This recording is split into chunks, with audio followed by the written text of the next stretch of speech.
welcome in everybody to the AEL University Elite Series here, Marble Rivals, week number 3. And it's Matsy and returning Racquetz.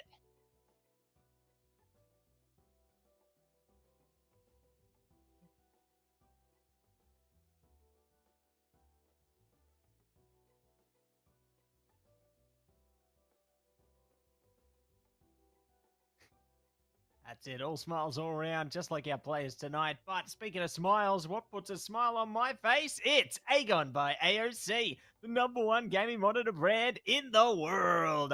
AGON by AOC provide best-in-class monitor solutions for gaming and all other needs. But you know what else does? It's Indomie, the noodle partner. Made with high-quality flour and selected ingredients and spices, a plate of Indomie mee goreng will certainly brighten up your day. Try any one of the flavors available today from your local grocer or at indomie.com.au. Big shout out to our sponsors there. You know them. We love them. We certainly appreciate them. All good vibes all around, my friend. And speaking of good vibes, we have good vibes for games tonight. We are going to be having some absolute rippers on track. But before we get into the games, Racquetz, let's take a look at how our standings are looking.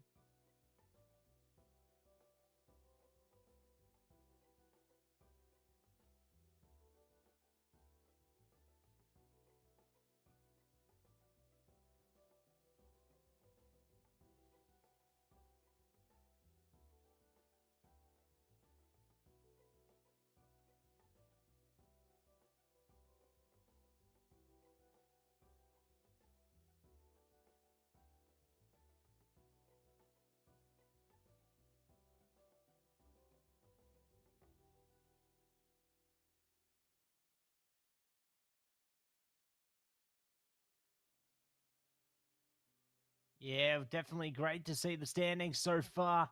Obviously, Monash and SWUTS triple at the top. RMIT Macquarie in the middle of the pack there. And QUT Swinburne and UOM. 666 at the bottom. The devil's number. I think we're going to see some devilish gameplay heading through into tonight. And definitely excited to see if QUT, Swinburne, or UOM are going to be able to take control tonight. Yeah, let's see how they are going to be performing. I think there's going to be some pretty exciting stuff on the way. But speaking of exciting stuff, let's take a look at tonight's game. So, UNSW, UTS. Going to be a good, fun time ahead of us. And Racquetz, what do you think of the games? Definitely going to be a good one. 7 p.m. UNSW UTS, as we said there. It's going to be 8 p.m. RMIT and Monash. 9 p.m. UOM QUT. 10 p.m. Macquarie Swinburne. And more to follow from these games. But curious to see, I suppose, just how far both these teams can take it. You know, whether we are going to be able to manage to see a third map out of any of our series, or whether we might see, you know, something a little more. It's definitely going to be fun times ahead, as we say. Fun times ahead. But obviously, we've seen some pretty good potential from our rosters thus far. And I think that potential is only going to culminate towards even further greatness. So I think we've got a lot of exciting happenings, to say the least, tonight. But yeah, like I said, hopefully one of those teams towards the bottom is able to achieve something more, you know? They're able to take a bit of control. But Racquetz, what do you think about these games? Yeah, I kind of get back into the swing of things, Matsy. And yeah, I'm really excited because, yeah, as we saw previously there in the scoreboards, you know, a few, because of only the first games coming in, few teams sort of tied up together there. So this is a good time to break amongst the pack, really show themselves as individuals. And we'll see how things end up depending on the later end. But yeah, apologies for the tech issues. Of course, things have been resolved on that end there as well. And yeah, we're going to be getting into the first game and review that and see how that ends up going. So that, as you can see right below there, is the match we'll be seeing up next. That's it. UNSW, UTS to kick things off tonight. Very excited to see what these teams are going to be able to tap into. Who's going to be repping them? That's the big one. It's going to be Muffin, Rez, Frost, Nova, Ronkala, Fonting, and Lick for UNSW.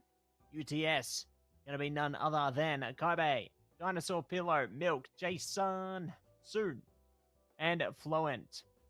So, those are the players, you know them. We love them. And I'm keen to see how they perform tonight, because we've seen some pretty great potential out of all these rosters so far. You know, I've obviously slowly but surely starting to see the notable names as the weeks progress there. So definitely some exciting stuff. And Racquetz, looks like we got our first map. Yeah, we're getting into it very, very soon there. And it will be exciting to see how things end up launching, how both of these teams set the tone for the whole night. They have the inaugural match, a massive accolade to have up against their resumes. Hopefully they do not see how this ends up. Fans coming through already. It's going to be Namor locked in. Say no more to Namor and Winter Soldier. Goes goodbye as well. First lock in is going to be the Iron Fist, though, for UNSW. Curious to see what the lock will be for UTS this time in counter action. You'd think maybe it's Rocket, based on the whole team hovering Rocket, wouldn't you? Yeah. Ooh, Adam. But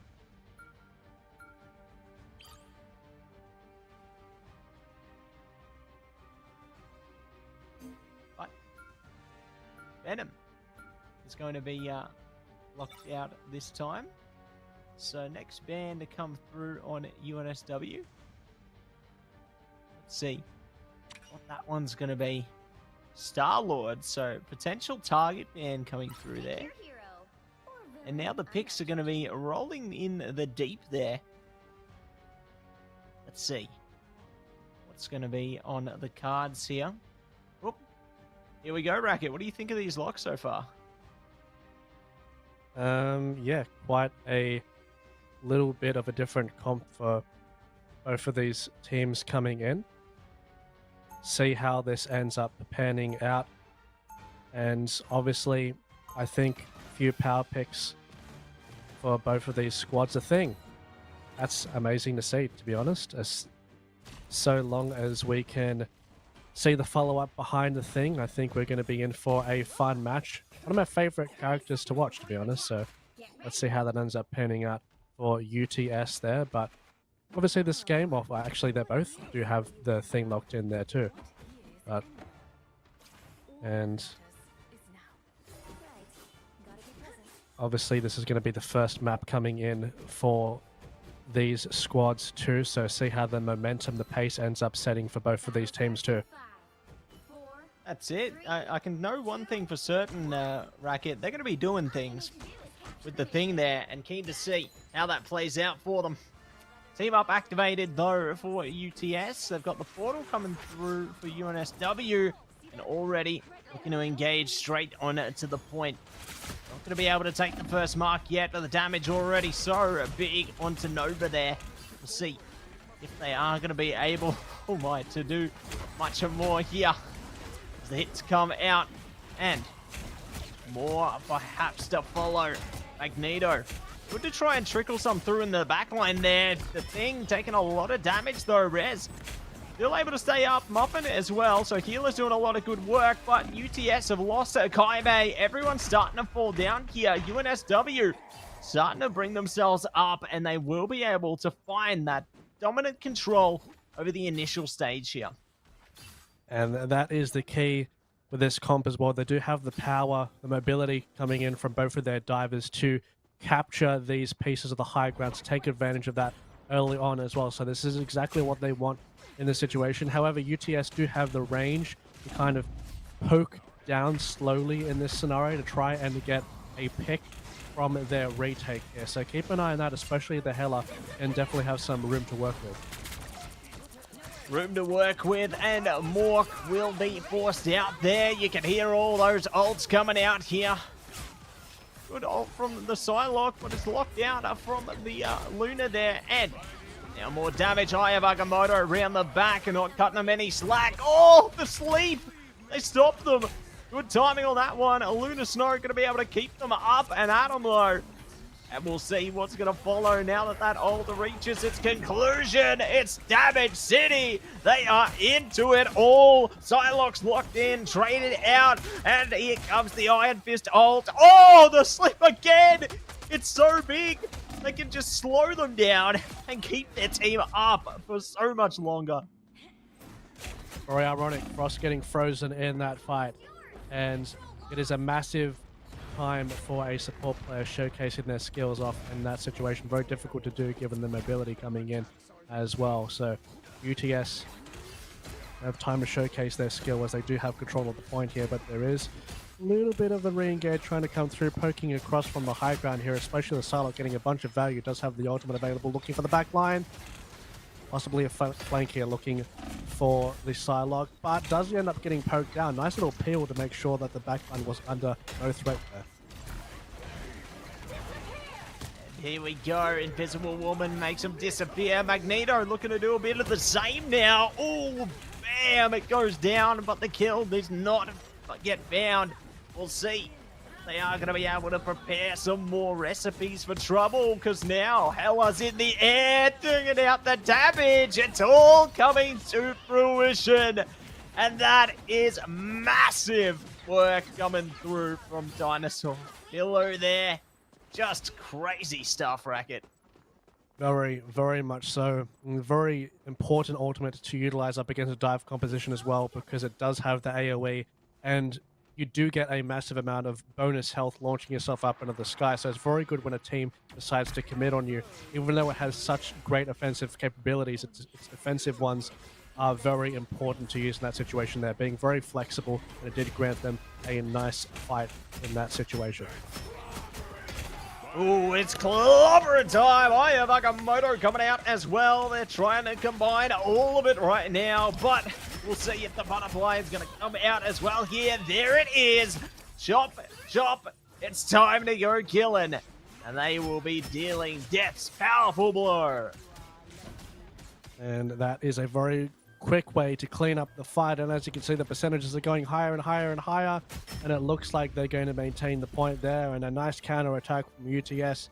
As we saw, they did not initially secure the point, but afterwards, after a few fights in their favor, reclaiming what is rightfully theirs, they claim the Eldritch Monument, and now they're onto the frozen airfield. So great job there for having some backbone.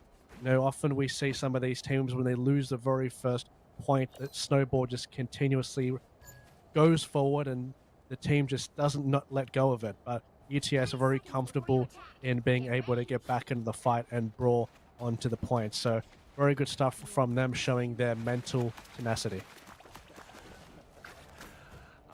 Yeah, their tenacity certainly at an all-time high. And we'll see just how tenacious they can be, whether we can find ourselves heading towards third point off this one, whether it all comes crashing down into time for the gates to open, time for power, and here we go, jumping straight into it. 2 ults going to be available for UNSW there. We'll see if they are going to put them straight into the battle to take early point control here, or that they hold back a little bit and look to just draw them out, go for some jabs here. They slowly prod the point there. Good taps coming around the back. Looking to use those group walls. This is a great way to isolate line of sight. Are they going to be able to win the fight though, Racquetz? The point's unlocked. The group walls can be a good opportunity to try and shut down the long line of sights here from the Hella, but still, this engage is looking quite good. The Magneto, while UTS, despite having the ultimate advantage initially, are the ones to engage themselves, being very proactive. This may be the difference maker here, but the support ultimates have been used here to try and sustain both of these squads, as chaos is still ensuing on the point. Resources are still available as the Iron Fist does proc the ultimate afterwards, but UTS still have resources to respond themselves. Clobber in time, that's a big stun. Yeah, Clobber in time brings it up and pumps it down. Ooh, good charge there, trying to lock into the Psylocke. They're walled off though. That is so unfortunate. They will bounce back, but Hella now bounces forward. Gonna be trying to get some further damage through. Magneto catches them as they exit the ult. That's just great timing, Racquetz. I love that. Yeah, a bit of a banana peel slip there. It's what kind of it looked like. Maybe suffering from a little bit of vertigo, but suffering from death as the opposition up against the Psylocke player of UTS. And that was a massive cleanup in the backline. Once again, the Psylocke opportunities are always very limited in the value they can get with their ultimate if the ultimates are online for the supports, but when they aren't there, then she can just have free reign and dismantle them bit by bit. So good job taking advantage of that in that situation. And of course, we see the point now UTS being the ones to be proactive in this situation. And as you can see, they're very happy with being proactive, going in front of the choke here, getting some damage in before the fight, so UNSW don't have room to breathe here. Yeah, great to maneuver around it there, really. Play the mind game. Speaking of games, though, it could be Groot's time to play a game with an ult very soon, I reckon. The opportunities await, but speaking of, big one from Kaibe there. Hook, line, and sinker from their team, as they will be able to pull it apart. Oh, taking down the clone there as well. So good way to culminate that percentage up to the 50th percentile there. One counter attack we could see from UNSW is the Groot ult. They've almost got the butterfly available now. Nova, there it is. It's available, but it's not going to get used. They are just chopped out. Absolute demonic gameplay there. Scouted out immediately. Really doing great with the communication there to burst down the flanking Psylocke, and they're looking to get more troops on board to get the picks that they need as well. UNSW still, despite that pick, are going to be launching themselves onto the point to have another crack at this. It's going to be a little bit difficult here, but still they're giving it a shot. Yeah, give it a shot, and here comes the butterfly. It's time to fly away, chop through somebody, and they are hunting down, but we've got the heals coming through. It's Luna ults all around here, keep their teams up. Aya Magamoto as well, trying to delay here, not going to be able to play off it. Hella ults as well, Nova's down, good to follow that up. I love Doctor Strange here, just nullifying that ultimate as much as they can. They are trying their best to keep control of the point here. OT still locked in, but it's not over yet. They just keep going on and on, but the kills are starting to rain through here. UNSW are starting to fall apart. This could be dire circumstances ahead. Whittled down piece by piece. Somebody's got to keep it alive, but it's not meant to be. UNSW, say goodnight to map number 1. There we go. Captured very quickly there on the second point, and they just showed the domination once they had capture of that initial point. UTS did not let go. They were so keen on pushing forward and taking their advantage home. And we have the player of the match, the MVP, none other than Sun Sa on the Thing. Good to see the Thing getting the spotlight there. New hero, showing it off to full effect. Yeah, I definitely was impressed with how they managed to maneuver themselves as a Thing there. I think that they really were able to just play that entry role so well. You know, they dictated the pace of the fight by just pressing in to the opposing team there. The aggressive tank role certainly suited their team's playstyle, and it just merited results. Time and time again, it was just great results for them. Definitely eager to see how things go down for them heading into map 2. I think that UNSW really need to assess like their path forward here. You know, they've tried to adapt their composition to an extent, but it just hasn't worked out. So it's back to the drawing board to figure out what might work, what might not work. We'll see if they can take this to 1-for-1. Be very keen to see what happens there. And I mean, overall, considering the first sort of map there as well, Matsy, was quite tight for a little bit there, right? So I think if maybe UNSW do get the opportunity to be the initiators, the one to set the pace a little bit, then they might feel a little bit more in their comfort zone there. But I think with how UTS particularly played as well, I mean, given their composition, I would say they even were structured a little bit more defensively. And especially the way that the Hela ultimates were utilized, and particularly the way that the Lunar Snow was being utilized in those fights as well, being a defensive anchor and having a lot of those resources dedicated to negate a lot of the offensive ults coming in from UNSW as well. So those support ultimates are always going to be a massive thing in Marvel Rivals. They will be the thing that will win you these games, even though we had the thing at the MVP. But in reality, a lot of these games will be decided on these incredibly important, pivotal support ults. Hence why you have the Loki duplicating it a lot of the time as well, because of that amount of value coming in negating the opposition there. Yeah, absolutely. I think that it's really critical to play around those ultimates as well. I think that the next map is on our screens. Spider Islands, I believe, is going to be the winner this time around, Racquetz. So definitely we'll see some different play styles come around that one.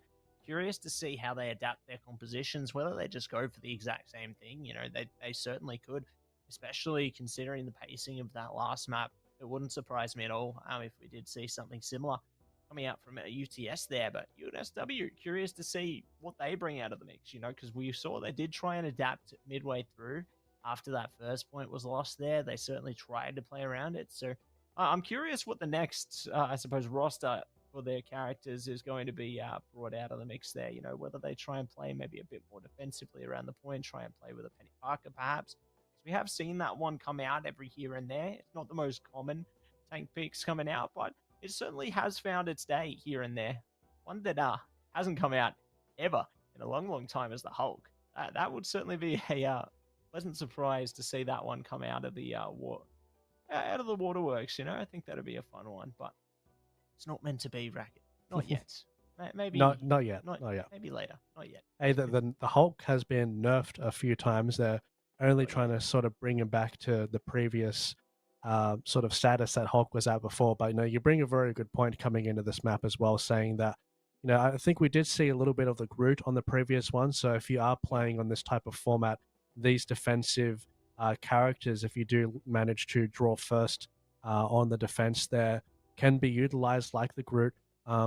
We saw that a little bit from them before. Why not pair it with the Penny? Go full defense, see how you can maintain that sort of defensive line up very close to the spawn, and try and ask that question initially, especially if you're going up against a bit more of a dive centric comp. Those can really come into their own. But the problem is, I think UTS did have a fair amount of range in their composition. So if we're talking about trying to obliterate the Penny Parker mines and have the damage up against the group wars, they kind of did have the answer for those as well. So in terms of a draft kind of concept, it still might be a little bit more difficult. So we'll see how that ends up panning out, but at least it's a kind of strategy that they can dedicate themselves to. Maybe perhaps they go for a dive themselves, but at least now in this phase 2, we do have the opportunity to see how things will be changed and adapted for this particular map. That's right, and already Loki is immediately banned after the results of the last map there. They do not want to see Loki, and on the other side, they don't want to see Venom. So, first picks coming out for both sides now. Will we see Rocket locked in? As the team loves to hover there, no, it's going to be Luna. Curious to see what the UNSW side wants to pick in counter this one. Will it be Adam Warlock again? Will it be something entirely different? Certainly things that they need to ponder on. What can't they afford to get banned? Magneto going to be picked out, and one more ban each, Racket, and immediately Namor's gone. Yeah. Interesting kind of ban coming out there from UNSW. Adam Warlock has been banned as well. So yeah, that's a couple of the supports being pinched from the pool here. So that's something to take into consideration. It's interesting. I think UNSW getting rid of a defensive hero in their pool there with the Namor. That could have potentially been a little bit easier for them to deal with a dive potentially if that pick was available, but maybe not having the hero pool to facilitate that themselves. But as we can see, the supports are proving to be such a mainstay for this series so far. Hence why Magneto was saved in that situation, because it's one of the few characters that can get the damage through up against a Luna. Yeah, that's right. Speaking of damage in through. Looks like Frost has brought out the Wolverine there, bringing out the team-up action, it looks like. So keen to see how that one's going to play out. Whether Wolverine will be the answer to UTS here. You know, they've still got the thing on their side. They've got Kaibe on the Magneto as well. So they're certainly going to need something, I suppose, to make an impact against the frontliners there. But on the same token, like, every piece of the puzzle is crucial there. So even if they can take out the front line, the backliners certainly have statements to make as well. But we get into the mix now. Let's see who's going to be able to make the most impact as we jump straight into the fun. It's time to get cracking here. And Wolverine already gets smacking, trying to drag the enemies away. And seeing how this can end up being followed up for the first fight so far, moving behind, trying to shuffle across the cover because there's just so much poke damage and not really coming in for these fights, and immediately soon is picked off. So already the Wolverine proving to have a massive amount of frontline presence.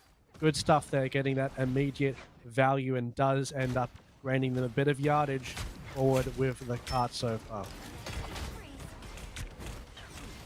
Trying their best to keep control and try and keep themselves composed, but it's proving difficult here. Speaking of difficult, UNSW now bring out the butterfly, get it chopping, but they aren't able to get the players dropping there, so to be forced back. Is Clover in time, or is it?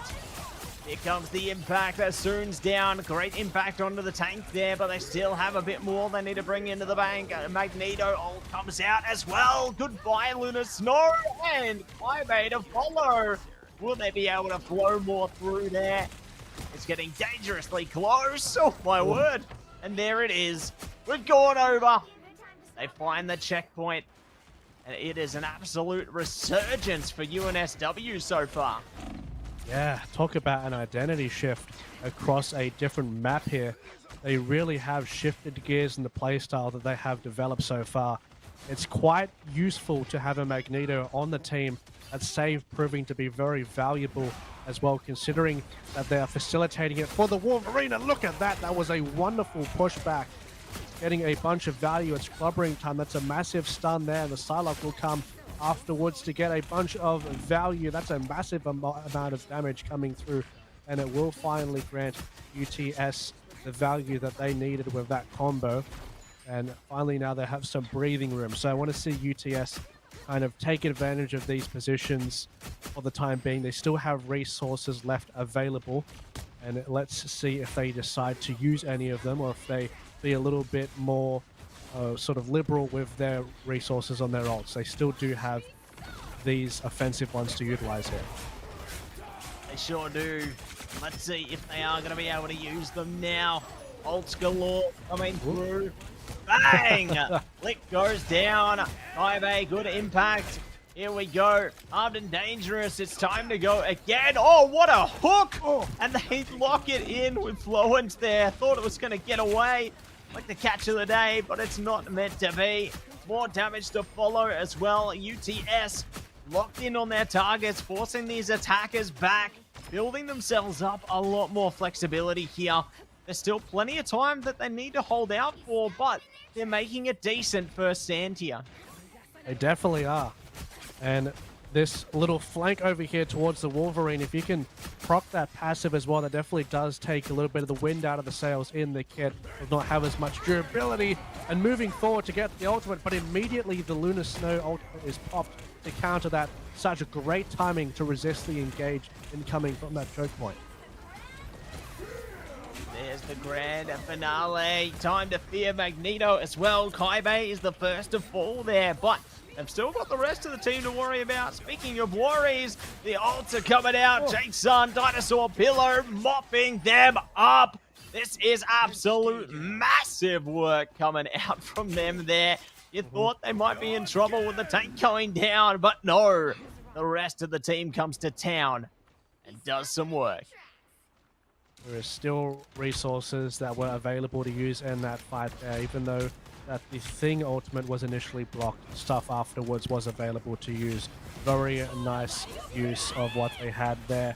And now more ultimates will be invested. Speaking of, especially the support ultimate here, the Invisible Woman, will be incredibly important to work around. Both teams trying to shepherd between that to get as much value as possible. But the fight once again presents itself at card. Both of these tanks just brawling it with their fists.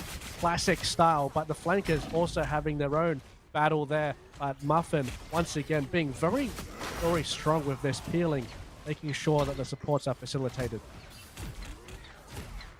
Certainly need to make sure every piece is available. Good catch from Frost there. Locks out Kaibe and perhaps hunting down more as well. But they do bypass the halfway point now, getting some pace back in behind them. Well, the time is starting to get away from them here, so UNSW need to get cracking and quick, otherwise it could be locked out of a second checkpoint, but they've still got a bit more momentum behind them yet. Here comes the butterfly, though. It's time for the ults again, Racquetz. They're not going down, though, because they got ults of their own. Very much so. Luna is being an absolute MVP at the moment, getting so much value with that particular cooldown. Magneto, of course, someone that can respond in that situation, but was very successful in blocking it out. Resets could be inbound, but that's a nice push and crowd control used to immediately decline what could have been absolutely massive. Very good timing there. Incredible timing. It works absolute wonders for them.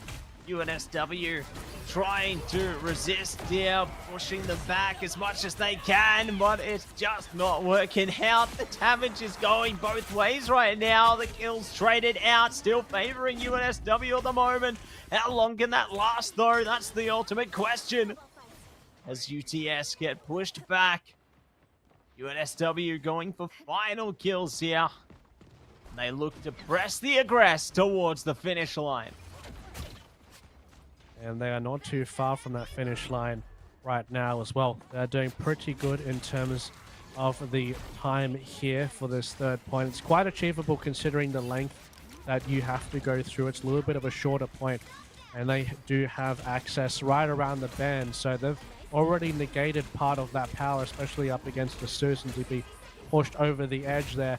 And now they'll be defending up against the opposition, coming for the engage. Nice tremor from the Thing to try and decline some of the engage here, but already ultimates are being used here to try and move this movable force. And the Wolverine to the backline, getting the Magneto instantly.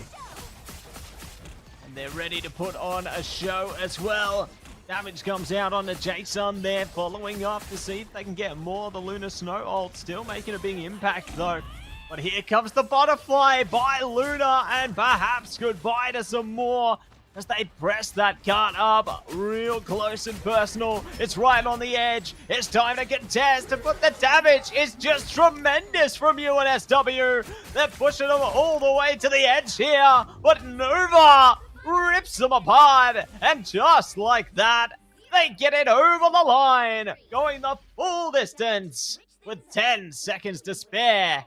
And now, UTS, it's their time to switch sides and prove themselves. It is now their time, for sure. And what a turn around there. Just a completely kind of different reworked composition in the win condition that they are trying to achieve, and presenting a different question.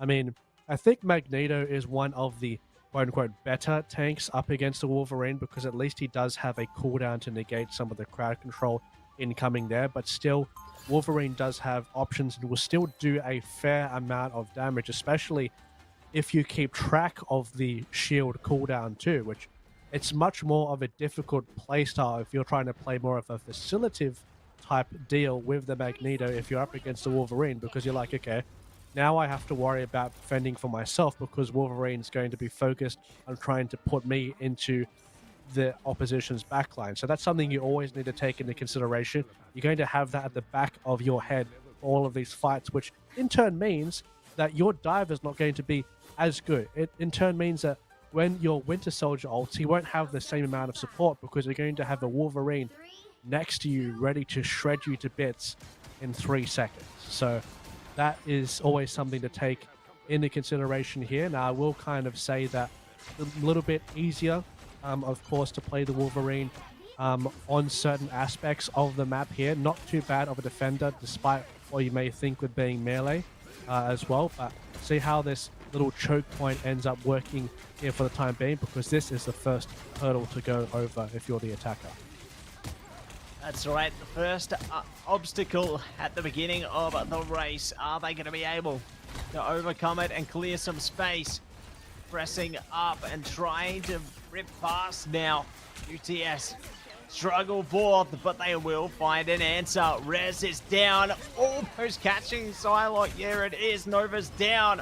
Following up for more with the Invisible Woman ult as well. Looking good. It could be looking great. Here's the butterfly. They are going to try and rip it out, but they will catch a muffin, but the rest held down in that Luna ult. Strange Portal comes out, though, to bring it back, so there's at least that to play with. Lick goes down in the meantime, and they're now starting to follow things up even more. So Grand Impact are coming out, but here comes the butterfly again. There's so many caterpillars on this server, and the butterflies are breaking out.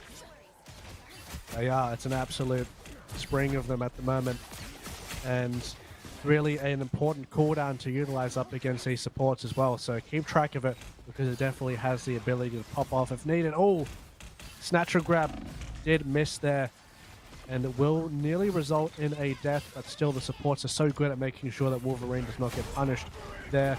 Now looking at a very good position, dodges the thing ult, still has their ultimate used in this situation if need be. Very, very cautious with how they're going to be using it. A nice into the back line. Explosive engage. Needs to go back to their team, however, to get the healing, and will be eliminated there. A mass amount of damage, but in saying that, the healing did come out from UTS, and they didn't need to invest that much in that fight too. So very strong play from UTS, being very calm considering the nature of what could have happened up against the Wolverine in that ultimate. That's absolutely right, Racquet. And let's see if they are going to be able to press up even more now into the choke point. A heavy focus on those supports. You can see they know what they're after, but it's butterfly time with the Eye of Agamotto coming through there as well. No one going down yet. Armed and dangerous. It's time to go again. Muffin's down. Oh, this is massive from Dinosaur. Gets right in the back there, but they won't be able to lock it out. The Luna ult, 2 grand there. Holy moly. It's just gone to absolute mayhem, Racquet. It has. And this is when things become quite chaotic. And this is where these pivotal cooldowns are going to be incredibly important, when your target prioritization is going to be pivotal, especially up against the supports here. As you can see, so much healing coming out, and the onslaught of the attack has been halted for the time being. However, 30 seconds left on the clock. This is when you start to ask some questions, especially given how the amount of resources UTS had to use for that for the previous fight. They're a little bit burnt out. They still have the Psylocke one available. It's a pivotal cooldown. There's one support ultimate for UNSW to use here. They probably will use it up against that. It has been used. He still has her ultimate. She's going to wait this one out. And waiting things out has cost them. Frost is on. Absolutely crazy. And tears them down. No time left. And UNSW take it apart. What in the world, Racquet? This is absolutely insane. We are going the distance tonight. This will be a third mapper on the cards here. Absolutely crazy stuff. And I can't wait to see what that's going to look like, Racquet, because just like that, we've flipped the series on its head. We have. And it's been extremely entertaining, and it's shown a lot of change throughout both of these squads as well. And that's the main thing, especially coming into the final match when the pressure is going to be amounting to its fullest. Will we see another flavor come in potentially here? Any secret picks, any pocket picks that have been waiting to be shown when the moment is right there as well? I mean, we saw the Wolverine come out, and we saw exactly what Frost was capable of in that particular match there too. So this is going to be a massive thing to look out for. I mean, both of these teams have been quite powerful in their own aspects when they have ended up getting the victory in their respective matches. So, props to the play, by the way, scouting up the Psylocke on the high ground there to decline the ultimate incoming when you didn't have any defensive ultimates available for that fight. Obviously, the front down did collapse itself a little bit earlier too, so I think Psylocke didn't have the leverage anyway to perform a 1v6 situation anyway, but still making sure to scout out these necessary opponents to make sure that there is nothing available, no sign of a win, shutting them down, choking them out, if you will, in that game. Very entertaining to see. And what can I say? I love me a Wolverine game, so I'm always happy in that regard, mate. Absolutely. Just incredible stuff coming through from them, Racquet, and very excited to see more of what's to come heading through into the third map here. We do get that one locked in. The players, they got big decisions to make. They have to really think things through about which direction they want to take this series for the last stand here. Well, we see the teams rise up or come crashing down. It's certainly a big one that's going to be on the way. I felt like you were bringing out, some Magneto energy for a second there, Racquet. I was getting worried, like, fear Magneto. Unfortunately, I don't have those powers. Racquet. Yeah. No. Maybe that'll be for next season when I get a mutation. Is that Charles Xavier? Charles Xavier. Yeah. Hey, look! Apparently, Charles Xavier will be a character coming up soon, so could be a thing potentially. So I'm looking forward to that one potentially too. Speaking of looking forward to, Racquet, I think we've got our next map to look forward to. Shin Shibuya going to be on its way through there. Get keen for that one. Map number 3, everybody. And I don't know who's going to win after the change of pace that we saw come through, like with that Wolverine pick being utilized there. It really goes to show that, like, if you're able to adapt to a composition, you can really just turn things around. Yeah, for sure. And this begs the question, right? We saw the adaptation with the Wolverine. Now, are we going to see the adaptation against the Wolverine if that is going to be something that is going to be changed to themselves? Are you a squad that kind of continues to play the same thing, the thing that you're good at, or will you try and adapt at something maybe you're a little bit less good at, but at least it's good against what the opposition has been throwing at you with this Wolverine? I think, particularly with the Wolverine pick, it is a little bit weaker to things that have a lot more range. You're playing comps that don't have to necessarily interact with Wolverine as much, and if you're not as reliant on the front line as well, because Wolverine is good at one thing, but he's good at it extremely. He's perfect at it. He's good at shredding tanks. But if you don't necessarily care about your tanks as much, and you're more focused around the DPS, say, for example, being the stars of the show, peeling back, say, for example, dealing with that dive, and Wolverine can be a little bit less oppressive. Do you perhaps even ban it out for the following game as well? That is also something that potentially can happen throughout this game as well. But it also begs the question as well, if you ban Wolverine, something else will end up slipping through the cracks too. That's right. Like, you certainly could see something else slip through the cracks there. You might see Wolverine banned out or as a target ban there, or you could potentially even see a Magneto getting just switched out. But looks like the first ban going to be locked in by UTS for Venom. Loki banned again. They do not want to allow that one through. They know how that went in the first map there, so that is not going to see the light of day here. But first picks coming out for both teams now. Will we see support-centric focus there? Luna Snow locked in? Or do we see something else locked in instead? There's definitely big considerations. And there's Groot. Interesting. So really sold on the Groot here, maybe thinking that that is the key to their victory, just holding that close to their chest, not wanting to give up that whatsoever. Not sure if they thought that UTS maybe would have wanted to ban the Groot out in this situation, but either way, Luna has been saved here, and of course, Luna has been a pivotal part throughout this series in general, so no surprise that UTS still want that under their belts. Ooh. Winter Soldier banned out as well. fair enough, considering what we saw in the last part of the game as well there.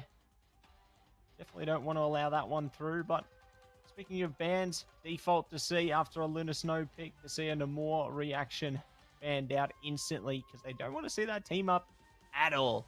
But picks now. Expected to see that Wolverine again, considering how much impact they made out of it in the last map there. Curious to see how it's all going to go down with the rest of the picks, though. Because we've got Groot, Magneto this time around with the Psylocke, Luna, as well as Invisible Woman. UTS not completely locked in yet. They do have Magneto, Doctor Strange, Luna, Invisible Woman, and TBD. But Nova has actually opted into Punisher instead. We haven't seen that this game so far. Do you feel like this is just an early pick to kind of play for point control early and then they switch off again? What do you think about this, Racket? And the Rocket? I think what UNSW are sort of saying here is that they want to destroy and dismantle the front line. Both Wolverine and Punisher are incredibly good at maintaining a lot of the pressure up the front to make sure that they can grant space for their bigger ones to go through and feel more safe for themselves. So especially with the Rocket as well, getting the team up boost for the amazing amount of DPS that Punisher can do with that as well, just further cements that playstyle, especially up against a Strange Portal coming through at the back here. They have a lot of artillery and firepower to make sure that they don't get caught off guard with that turret set up there too. Yeah, not going to be caught off guard, able to react accordingly, but looks like Dinosaur Pillow has picked up the Star-Lord. We saw that banned out in the first map, so now proving exactly why it was banned out, dealing tons of damage to the enemies there. Just look at all the work they're putting in. They're able to just bounce around and deal so much work there, but the point hasn't been taken yet. There's still more that needs to be done here. Groot is hightailing it the heck out of there, though. The damage is just overwhelming at this point. Like, they aren't even able to stall them out here. It is an absolute bloodbath, and UTS will take control. And they do it in stylish fashion as well. Star-Lord nearly does have that ultimate available too. And here's the thing. They don't, well, there's no thing in this, but but you will have to take into consideration that there's not a defensive ultimate available for the Star-Lord as well. So Star-Lord can very well have free reign for this next fight and decides to be proactive with it. Let's see if Dinosaur decides to pull the trigger and have a absolute airstrike of an ultimate for this next particular point. They can save it, however, if need be, if they're confident with getting a pick beforehand. They do have the heroes on the team to get the pick beforehand, of course, with Hella Sport in the long range yourself. Let's see if they can make it happen now. 2 kills come through. Frost revived by the Rocket, but more to follow. Here it is. It's legendary time. All the butterflies coming out as well. Dinosaur Pillow not able to get anything really out of the ultimate there, so good nullification coming out. Luna just chilling as well. That will be all good and well. Hold back the second here, but it's time for Wolverine to lock in. They're trying to take down at least somebody, but they take a little bit too much damage and they will be burnt out. And a teammate to follow in lick there. Ella's ultimate coming out. Goodbye to Groot. Goodbye to Magneto. And it's all going crashing down there. UTS can now speed ahead closer towards that first checkpoint, but there may yet still be a last stand on its way, considering they've got enemies scurrying about in front of the point here. Oh, they've just stopped it. Oh, the Groot ultimate as well, bundling up everyone in a lovely bow made out of a tree. And that is a massive and easy way to get a wipe consistently done. And it's a pretty decent spot for Groot as well in general. I mean, these walls can cover a great amount of ground, especially given right underneath this bridge pass here, so it can definitely alter the incoming trajectory of the offense here. Nice defensive standpoint, but in saying that, if there is a team that can maneuver around about that, it is one with a Strange Portal equipped, so they do have the opportunity to flank for Star-Lord is very mobile themselves, trying to gain capture of the high ground there to get some value, and the ultimate is available if need be. Wolverine misses the engage. It'll be a good time to counter. That's it. Good time to counter. Butterfly time as well. Trying to see if they can get some damage in the back there. Luna taking a bit, but not enough to go down, and will be forced to fall back. But Magneto ult dodged as well, so not working out quite well there. But the kills are working out for their team, so they do not care.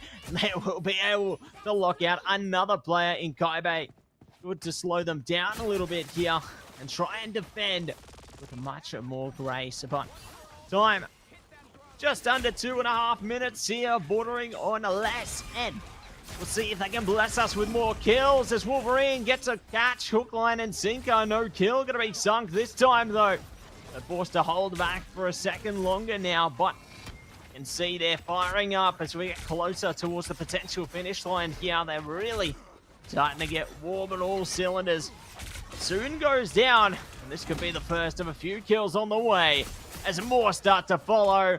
Goodbye to Kaibe. Nova going down as well. Are they going to be able to catch anyone else, though? They hold back. Hella just slips away, but not for long. Going back to the engage here. Does have the ultimate. Did miss it, though. Having to float up in the sky, and does get immediately punished afterwards there, too. Really declining the engage there. Of course, we now find ourselves in a Wolverine mirror matchup. I have AGON available for both of these squads. We've seen how powerful that has been throughout a lot of the series we have been covering through on Marvel Rivals. It is something to definitely take into consideration here. But of course, the support ultimates are available too. So if there is a character, however, that can catch the supports off guard, it definitely is Doctor Strange. So keep an eye out. The portal has been created. Looking for it right now. Looking to make up for it right here, right now. We'll see if they can do it. Bagamoto comes out to try and counter things out here, dealing a bit of damage through.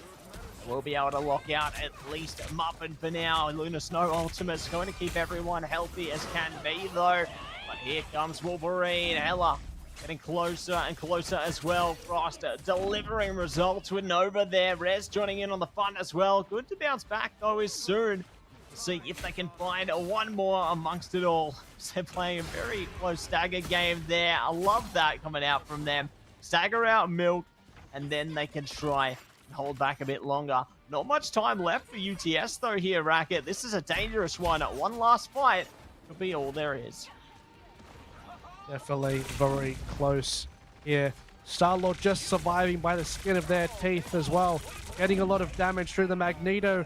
Shield was so incredibly important, but still couldn't get the job done there, and getting a pick. Unfortunately, the hell of ultimate will not be used as well to try and get any picks, but does get melted immediately. The target focus here is pristine. Target is locked in, and they are going to be fearing Magneto once again now. Do manage to deliver a kill through, but just like that, no one's on the point. And that is going to be that for the first part of the round there. UNSW, a successful hold, will not allow them close towards the end at all. And now, it's time for them to prove themselves on the attacking side of things to see if they can manage to breach through the initial point, push it on to the payload stage, and whether they might just be able to find a win here. It's going to be a tough challenge ahead. UTS are not going to have a word of it. They are going to try and change up their composition right now. See if they can hold on to the point here and try and take this one for their own. Definitely have the potential to, given how close some of these fights have been. But the reality has set in a little bit. It will be a bit more difficult. Obviously, one of the points was captured. But in saying that, I think this very first point of this map does have the full hold potential. You do look at some of the maps and you can kind of think that some of these maps are easier to have that sort of strategy in play. I think this might be one of them potentially as well. So if you can get a bit more of a defensive setup, or if you can be very proactive with how you play holding that initial choke, then you can definitely end up having a pretty good time with the clock there. But in saying that, UTS a pretty similar comp for kind of what they have been previously going for here. And as we have previously seen, Doctor Strange Portal will be used once again to alter the incoming attack here to make sure that there is not a standard push going in through main. Let's see what they can make of it here. They're already on track onto the point, ready to anoint themselves champions over the point. Nova goes down. Nice chop up coming through from Frost there. Not able to lock in the kill yet, but they're getting closer to it by the second here. The tanks need to scurry away and quick. Luckily, their healers are there to support them though. Rez will be falling down, so decent impact coming out from the defenders here. The attackers struggling to find a way to stop this one. Seeing if any of these can be picked off. There's been a lot of whittling down here, but not exactly any of the finishing blows for the time being. And as you can see, the support ultimate going to provide a lot of utility. But speaking of an ultimate to counter the Wolverine in the backline, a great amount of burst being used here. The follow-up has been used for the peel. But if you're looking for someone to clean up, if you're looking for someone to scrap up all these kills, Psylocke will be your assassin to hire, and will be providing a great deal of utility to make sure that a lot of the opposition falls to their knees. And that will be the point. Captured in quite unique fashion. I mean, that was quite a long fight, but I think once people were starting to falter, that's when the picks were coming through. They snowboard very well. The portal will be used to try and get back onto the point, or poke a little bit to make sure, and they are guarding it with their lives there. Nice job. Will they end up going through, maybe just for a little bit of a flank? Peekabooing in and out, but it looks like they won't commit to what the door is shut. Bye-bye, you're back to reality. Oh, there goes Gravity, and we'll see what else is going to be coming out right now. Nova opens up the butterfly, but Luna reacts immediately. Not going to get any impact out of that. Hella ult coming out as well. Luna goes down. Good shots from UNSW there. We'll see if they can find more, though. Nicely done by Strange. Blocking out that Hella ultimate. They're going to be pretty upset about that. And now Dinosaur Philo says goodnight. So they just tuck them in, you know, and then they say bye-bye. But speaking of bye-byes, there's more to follow here. It's clobbering time. It's time to try and push them back. The butterfly's back as well, flying into the sunset. No one going down yet, but they're certainly putting up one hell of a fight. They certainly are. And let's see if this can continue to move forward here. A lot of time left on the clock. Just a flurry of strikes doing a massive amount of damage. Fully enraged as well. Of course, having the backup with the supports to make sure that they're all topped up. But don't forget, you still have a nasty Psylocke in the backline being an absolute pest to the supports. That is a nice push back up against the Strange. Does have the mobility to launch themselves back in the sky, but guess who else has something to launch people into the sky? Wolverine, the ultimate's there, but the Doctor Strange does respond with the AGON there. And there's Rez getting a trade back there, but not for long. It will finally perish as well. Still dangerously close on the point here, but UTS have managed to find common ground. They will be able to hold them off a while longer here. 2 minutes 40 to go. UNSW to try their best to put on a show. They have 2 support ultimates and a dream. And are they going to be able to make it come true in this next push-up as they fight face to face right now, staring their enemies down? The impact coming out around the top, around the back. Anywhere they look, there's an enemy waiting. And now they push deep into it. And the impact is being found by UTS. The butterfly comes out. They managed to get a little damage, but not much. They're not going to be happy with that. But UTS taking any small victories they can, and they've made it a big one. So they've taken down most players here. UNSW struggling to get over the line. Certainly are, and they have resulted in a pick because of that too. They now have the Black Panther. A bit more of a different identity here, more melee-centric. Black Panther does have the opportunity to escape a lot of these fights as well and just be an absolute pain in the back line. Will not have as much damage pressure, but will have the pressure none the least as well. See if that can be a good distraction. It's clubbering time too. Will be a very important pickup against the Black Panther to dismantle some of that mobility. Once again, Muffin just has the eyes of a hawk. Very good at peppering down, spotting down these flankers to decline the incoming flank. Here it goes. Good catch from Wolverine there. Frost deep into it. Oh, the damage is massive. They will be kept alive by their teammate, though. What could have been and what will be. Nova, good to take it down. Jason there looks to hold it back. Just sit there. See if they can get some of their abilities activated momentarily. But time is not too kind. 40 seconds to go. One or two more fights is all we're going to see here. Will UNSW be able to find something? It's Hell Unleashed. It's Hella trying to unleash Hell, but Strange is back and Kai Bay's gone. Forced out very early in that fight, though, so it means that UNSW don't have to deal with the Hella at the end, the brunt of that fight. So nice way to bait that out, especially getting early engaged. A Black Panther! That is a massive amount of damage. Facing a massive Panther, the ultimate does a grand amount, but it won't be enough as a lot of the front line survived that onslaught. It was a decent try, but not enough in the end. Congratulations, survival of the fittest. And that will be a victory for the UTS team. Congrats. That was a titanic brawl between both of these teams.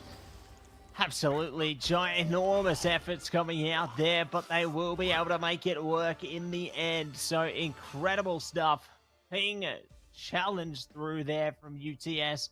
I thought potentially UNSW might have something on the cards, but it just was not meant to be.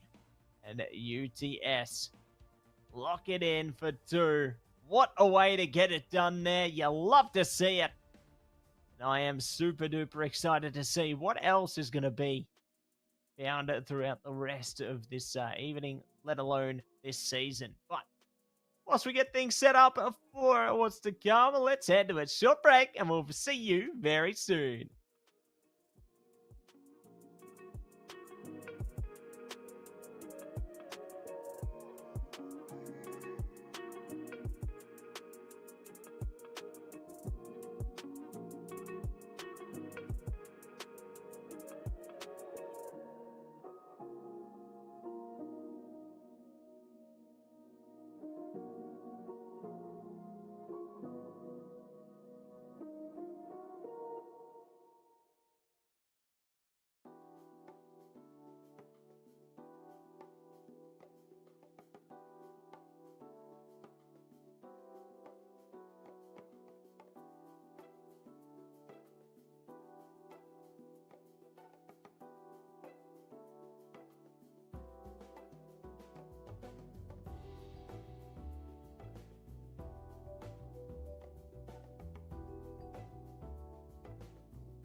Welcome back, everybody, to the AEL University Elite Series. And after an absolute banger of a first match there, I am just feeling so pumped up, Racket.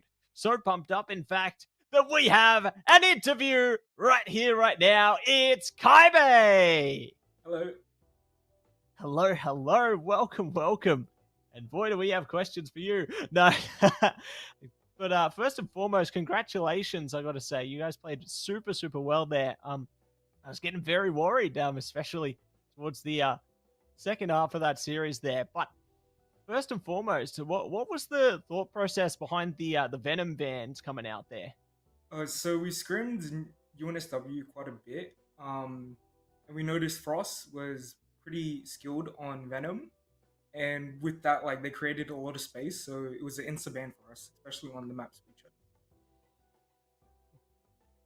Yeah, well, fair enough, because that definitely was a theme incoming throughout the whole series. And in regards to the different comps that we saw as well, and the adaptation, obviously coming into the second map when the Wolverine was into play, looking a little bit more comfortable under that kind of play style. Did you guys kind of change the way that you were up against them, considering that draft style?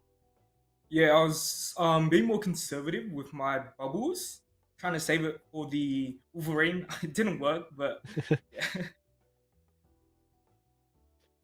No, definitely. I guess that's the nature of the game, isn't it? You just got to see what works and play around it.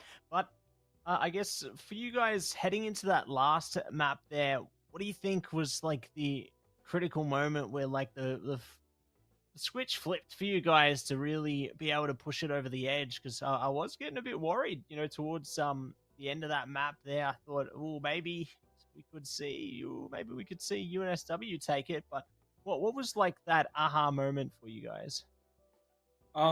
Everyone started coming a lot more clearly, and especially like when we were attacking, we layered our support ults. But yeah, everyone just locked in and we won somehow. somehow. Well, one thing to mention as well, given this scenario of obviously going the distance for the series, as a team, does that change anything for you guys? Do you feel like any more pressure because it's sort of like, okay, now we're square up with the opposition. This is like do or die, right? Does that amount to the pressure at all, or are you pretty much still the same kind of thing, play as if it's like a normal game? Yeah, we just feel like it's a normal game. Have fun. Wiser words have never been spoken.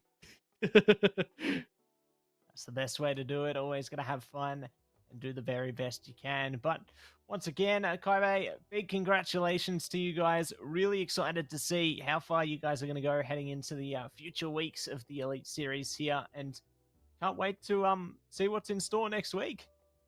Thank you. And thank you. And there we go, Racket.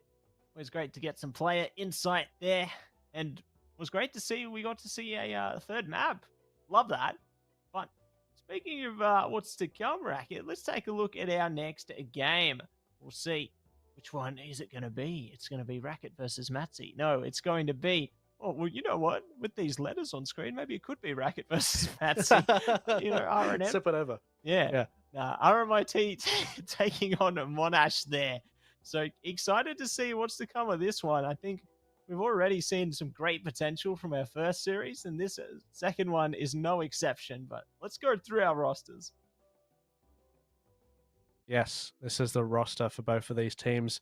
Redbacks, Ahmet, Air Ninja, Smiles, Asaragi, Kari, Ethan Winters, Alk, and for Mega, Mon, Wosh, Pikachu, Six, Joji, Denzel, and Jaden.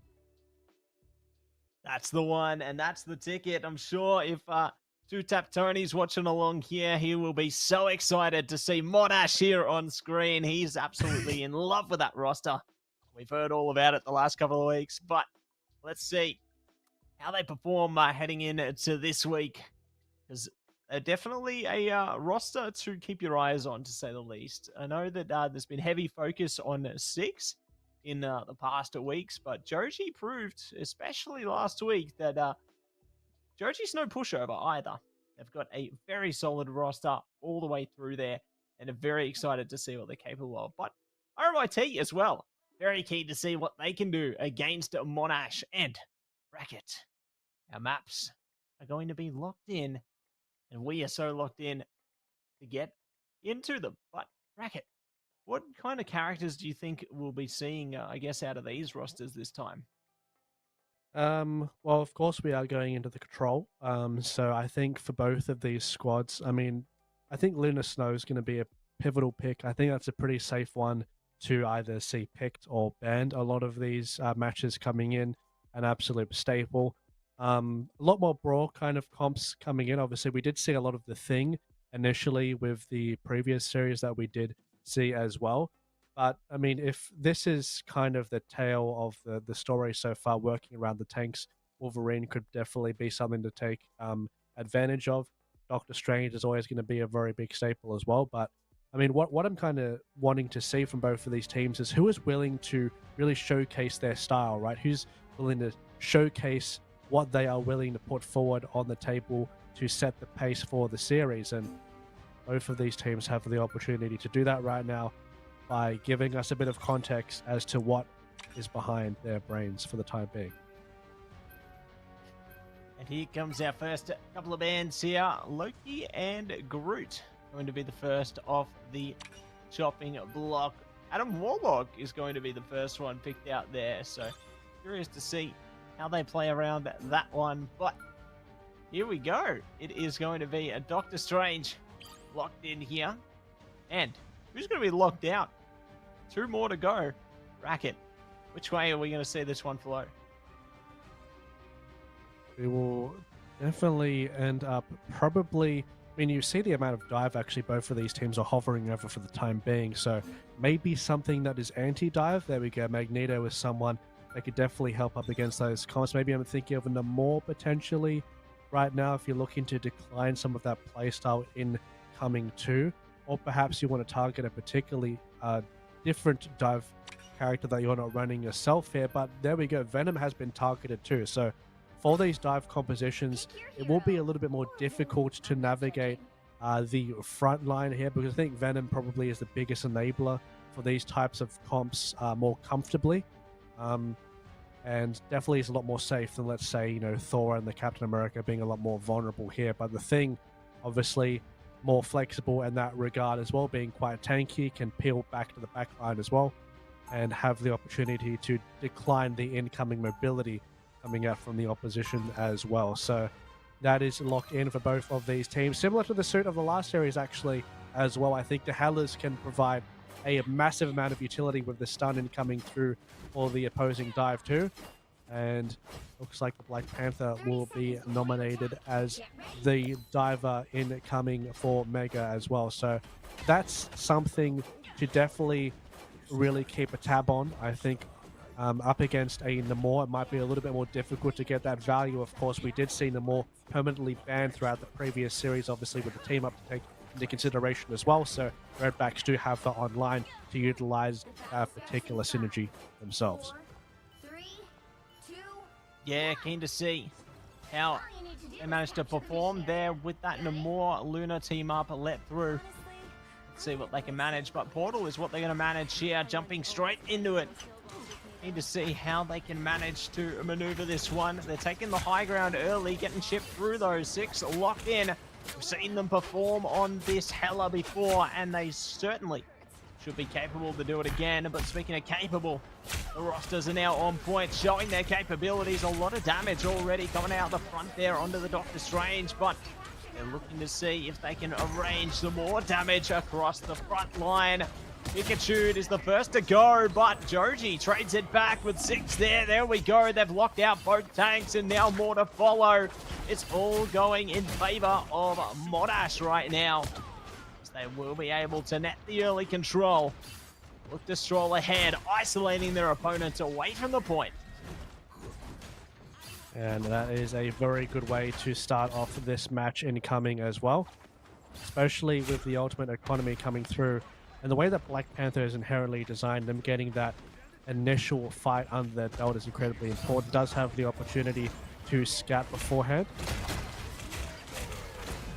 And will be up across and getting another early pick themselves too. So need to really keep a mark on this before the incoming fight, because for the time being, it's just being absolutely facilitated to immediately assassinate the supports in the backline. We'll have a few ultimates online already, so heading up towards the 50% mark, and they already have 3 online. Be proactive for the next fight incoming.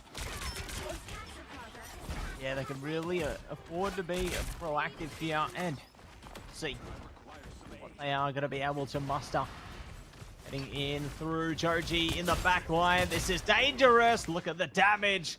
They deter the focus there, and it really allows their teammates to just stir up a bit more chaos, build up a bit more percent on the point. The damage big from 6 here, just holding back, playing the distance game, getting the right clicks through as well. Damage over time is good, and the Lunar Snow ultimate going to be better. Ethan does manage to bring themselves back as well. Good usage of the powers there. Heart rate's back. Feeling better already. Good to know. And let's see how they're good to go into the next one. The Eye of Agamotto comes out. Good to stop them, at least for a second here. Kari trying to stop them in their tracks as well, but are they going to be able to deliver more? 6 just dealing damage from a distance. Look at that. Catching Osaragi in the getaway there. They will be able to do more with it. And a Morlock ultimate. Nullified immediately. Catching them in the corner there. That's the worst person you want to find you in the corner is 6. Like a Grim Reaper for the scythe there. And they will slice through round 1 on the Super Soldier Factory. Now they'll find themselves the frozen airfield. And quite the performance indeed, being incredibly aggressive throughout all of those fights. And they still have the most important one of them on their team, obviously, the Eye of Agamotto, and an extremely important cooldown they utilize here to really set the tone of this second section of the control here. Obviously, the Star-Lord one is to take into consideration here from Kali, but actually did end up swapping over, Ari, to the Namor, so does end up losing that ultimate, but does believe that that will be the better pick up against the opposition, especially up against the incoming dive for the Black Panther. The turrets will provide a great amount of utility, so popping a little bit of immediate power away in here for some long-term investment. Yeah, long-term investment certainly can go the distance here. Speaking of the distance, the portal comes out. They take the high ground again. RMIT put focus on that into the initial stage of round 1 as well. Curious to see if it works out for them this time as Monash just hold back, but in the meantime they hold back for Joji to lock in, and the damage is coming out in droves right now. Like torrential rain, they will rain down hell on their enemies and take immediate control of the point there. I love how the front of the roster for Monash played a more distractive role, allowed Joji to get around the back so they can launch the attack. Now RMIT left to try and fight back. And they definitely need to be trying to get back into this one with the Thing ult to engage here to try and get some resources out, especially knowing that there is no support ultimate for the opposing team here to be utilized. So it's a very decent opportunity for them to get some tempo under their belt. And there we go. They get a couple immediately. Now they're diving forward, face first into the back. Lunar Snow will be pressured out. That's a nice freeze though to grant some space. Yeah, grants some space and keeps them in place there. I love the strange block there, really just isolating 6 out. We've seen what they can do with their ult before, so good that they can at least minimize that impact. Speaking of impact though, 6 in trouble, gets locked out by Smiles. Now RMIT fight back, and we'll be able to get some percentage of their own here. Got a few ults at their disposal as well if they need them. Osaragi particularly close, as well as Smiles here. They're eager to see if they can use those to keep control of the point.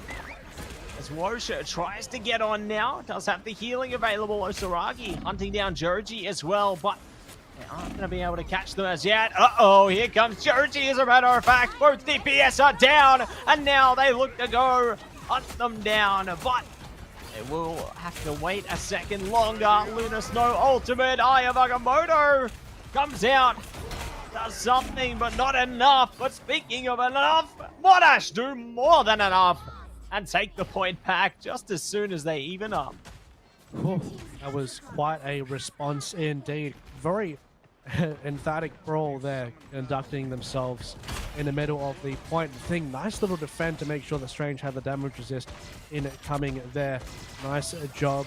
Having to retreat for the time being as the engage could potentially be coming out, trying to make a little bit of a pick happen here, especially incoming from the massive amount of range that Hela does provide as well. She does have the ultimate if need be, but speaking of, the Hela on the other side has something to speak of that. Need to watch your head for that one. Need to keep an eye out, keep it sealed. We'll see what they are going to be able to do. It looks like we've got the jailers keeping RMIT imprisoned for now. Monash even trying to pick up a portal, I think. Being a bit cheeky with it. Oh. There we go. Portal comes out though.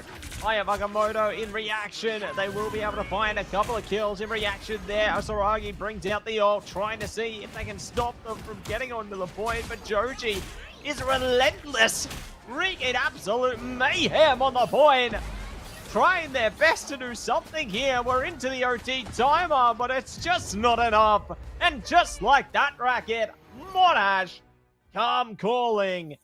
And they will find no answer from RMIT as they take map 1 with grace. Yeah, certainly graceful indeed. They really secured it cleanly there in the end. Monash with a great performance. Really utilizing the thing as well. Obviously being awarded the MVP in that much too, but as a synced unit, and I think their aggressiveness really did show out throughout that whole match as well, especially being a thing player and only having one death to your name. I mean, that's really a testament, and I think especially when you do have both of the people who only have one death on your team being the main tank and the support, you know exactly where a lot of the resources were coming out in that situation, and it did prove to be a instrumental victory on their behalf as well. But that of course comes on behalf of that positioning to make sure that up against the opponents that they were very, very clean with how they were dealing with those very deadly cooldowns to look out for. I mean, it's not like you're up against a slouch of a competition, a lot of things to look out for, but having that low amount of deaths is definitely a great feat there. Absolutely, and it goes to show the focus on the team there, just trying to keep each other alive and really synergize well, you know, keep yourselves well positioned. I noticed in a few points, especially on the Super Soldier Factory, where Six did a great job as a DPS of just maintaining distance from the fight, not allowing themselves to get targeted a little too closely, so then their tanks could really just soak up that frontline damage. Like Doctor Strange, really doing a great job maintaining the shield there. WotOCE as well, just holding the front lines. So you could tell that they were operating like a well-oiled machine. You know, they were able to maintain distance and just really do a good job to play around each other there. I did have some little moments of grace though noticed for RMIT as well. You know, they did manage to get themselves onto the point in order to steal some of that point percentage in at least a couple of instances within that first map there. So it's not like, you know, it was a complete and utter wasteland for RMIT. They did have those moments of grace. And I think that's something that should be recognized as well, you know, that they do have the capabilities. But ultimately, you could think of it this way as well, where maybe they're just playing into Monash's trap card the whole time, and they're just trying to play around that percentage, maintain the momentum, and then just sweep it straight back from under them. Like, it could just be a whole big mind game, you know? It could. And when those desperation plays need to come out, right, it's sort of a sign that the team is trying to do something, which is good, which is bad at the same time. It means that there are emergency signals kind of playing and saying, okay, guys, we need to kind of do something here. And it's a little bit difficult, right? Because it does grant you the opportunity to come back to the game, but it also puts you in unfamiliar territory because these fights aren't going to be played conventionally because you're in the situation, right, where we saw them get advantage of that point. They didn't do it through conventional means, which meant that they had to get a quick setup afterwards to try and maintain that momentum coming in as well. So once this desperation is there, it's important that they maintain composure throughout the series as well to really sort of take advantage of that win that they got of as well. Because don't forget, I mean, that is a unique situation that you don't really train for a lot of these times as well, right? But if you can have several of those moments in the series, I mean, especially with the game of Marvel Rivals, where these little moments do count, then it can certainly add up to something in the future. But hey, if this or the previous series was anything to go off for, the format, these maps really do matter. So it is a testament to say that, you know, Control and these different types of formats that are coming through are significantly different with how they operate, right? So this is definitely a time to say that, hey, we can put a little bit of a reset button here, new map, new format, we can approach this with a different strategy, and because of the layout of it as well, it very well lends that opportunity to do so as well. Yeah, I think it definitely does have the capabilities to lend that opportunity, and I guess curiosity sparks in me as to whether, you know, they're going to be able to really bring themselves back up on the RMIT side there. You know, whether they are going to be able to take this moment between maps to really just simmer down, compose themselves, and just try and, I guess, enter that Zen state of comfort. You know, because with a team like Monash, you know, most teams you'd think that the game is almost also played in the pick ban phase, right?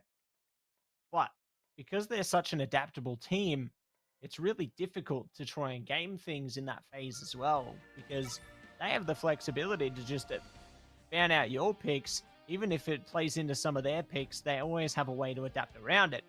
And now you're seeing already, it's a very similar start of the ban phase there, where Loki has just instantaneously wiped Black Panther now. A great reactive ban there from RMIT. They noticed the impact of that character, considering he was able to just wipe out their backline time and time again there. It's definitely understandable. But now Magneto going to be picked out. I like this as an alternative as well, because in the last pick ban phase, we did see Magneto banned out there. So curious to see now that one on the table, what kind of impacts they're going to make here. And curious what Monash's pick in return is going to be. It's a very good question, Matsy. And I think with them wanting to save the Magneto. Oh, there we go. The Bucky is there for the time being too. So interesting sort of change here for both of these squads, Matsy. And it looks like, given the situation, the Magneto saved and the Black Panther banned out, that they're wanting to maybe perhaps go for a little bit more of a protective style comp, and really utilize the shields for the peel in here too. So see how that ends up panning out for the upcoming map here. But I mean, these hovers are quite curious to see. I'm wondering if we're actually going to be seeing the Thor locked in here. Obviously both teams hovering over the Iron Fist too, but the Groot is banned, so that was one of the characters that was actually hovered over for in this phase as well. That's right, and now not going to be able to have that as an option.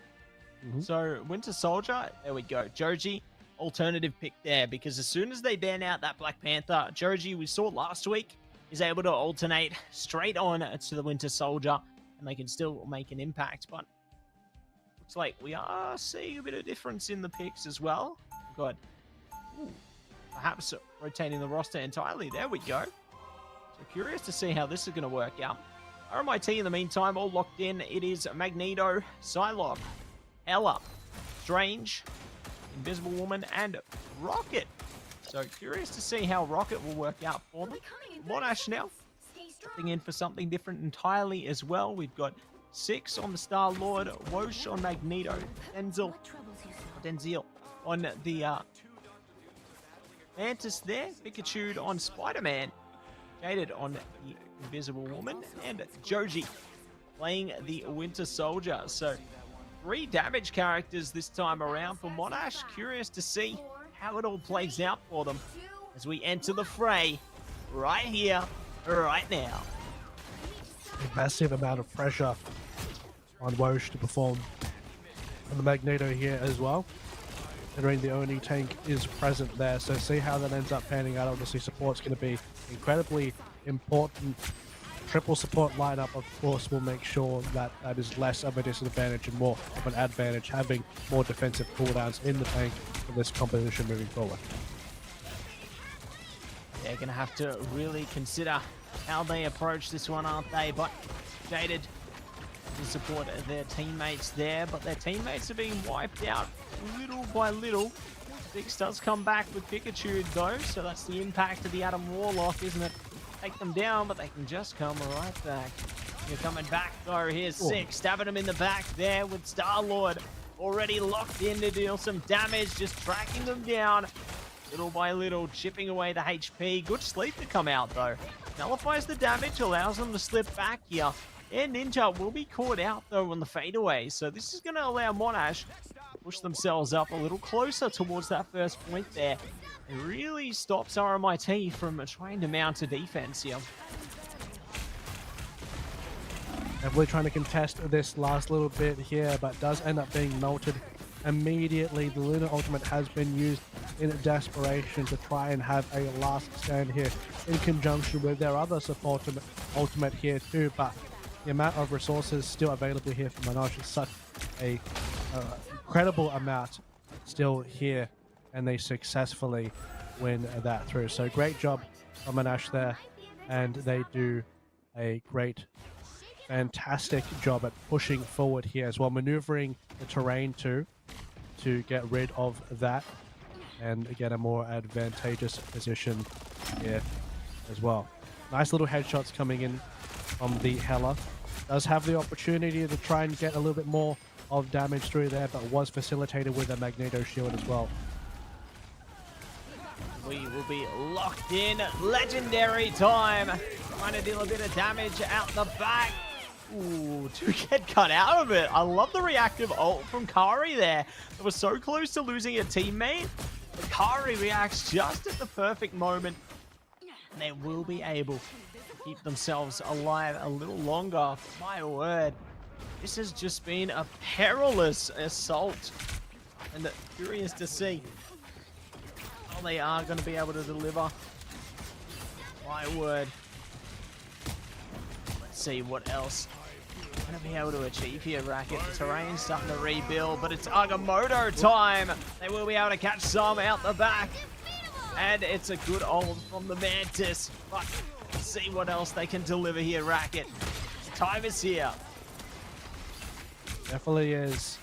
And they're continuously moving forward as well and try and follow up on that too. And they're now trying to pressure the choke there for the time being. And healing up just to make sure the squad is all safe. Of course, with the triple support composition, you're going to have no shortage of that. And now they're going to be maneuvering all around this choke, especially making sure that Magneto is all topped up. Does have the shield available for cooldown because there is a lot of harass coming in, obviously because of that Hela in the distance as well, being so vital, making sure that there's not a clean engage coming through the choke. Speaking of a clean engage, the Psylocke ultimate providing a decent chunk of damage here, forcing cooldowns to be used in retreating Frey for the time being. Yeah, good that they're able to activate some of those cooldowns. Oh, huge slam dunk from downtown. Their teammate follows it up as well. My word, that was huge, Racket. I wouldn't be surprised to see that in an NBA highlight video. My gosh. But speaking of highlights, Joji locking in on Ethan Winters 44 there. Will be falling back for a second, holding this choke point, but in the meantime, Monash still just building up towards the second checkpoint. They try to get on it, RMIT, but it's just not enough. The KOs come in one after the other with both tanks down. It's easy pickings for the rest of them. Just look at all these kills come through, and they will be shutting them down, staggering the deaths, and this is a tough one. Tough indeed. And they will continuously try and puncture the opposition on the way through here as well. Nash doing a great job at doing that too. Let's see. Of course, they do have a few of their ultimates available.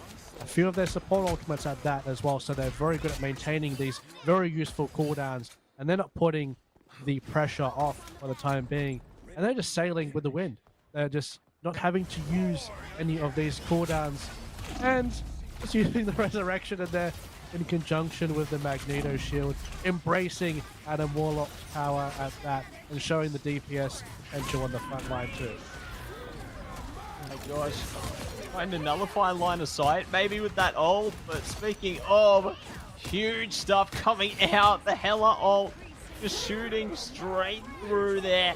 And here's the Magneto ult as well, trying to get them in the back line. It's just not enough. And we'll see what else they are going to be able to find. Nothing at all. Monash pressing it closer and closer. And we'll see what else they are going to be able to get here. It's not looking good. It's not looking good at all. It has to force a retreat for the time being. But Descartes is so close to being pushed through to that final point of the map here.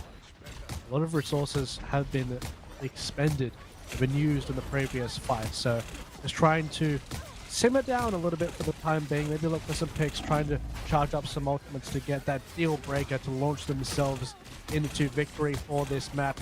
Would give a pretty decent time to being facilitating this Magneto at the front here with a brunt amount of healings. And look at the resets potentially coming in the back line. That's two, looking for more. A momentous occasion here and providing enough space for the squad to move forward. Creating plentiful amounts of space there, and they will be able to press it straight over the line there. Just like that. Monash go for the conclusion, and they will be able to go the distance.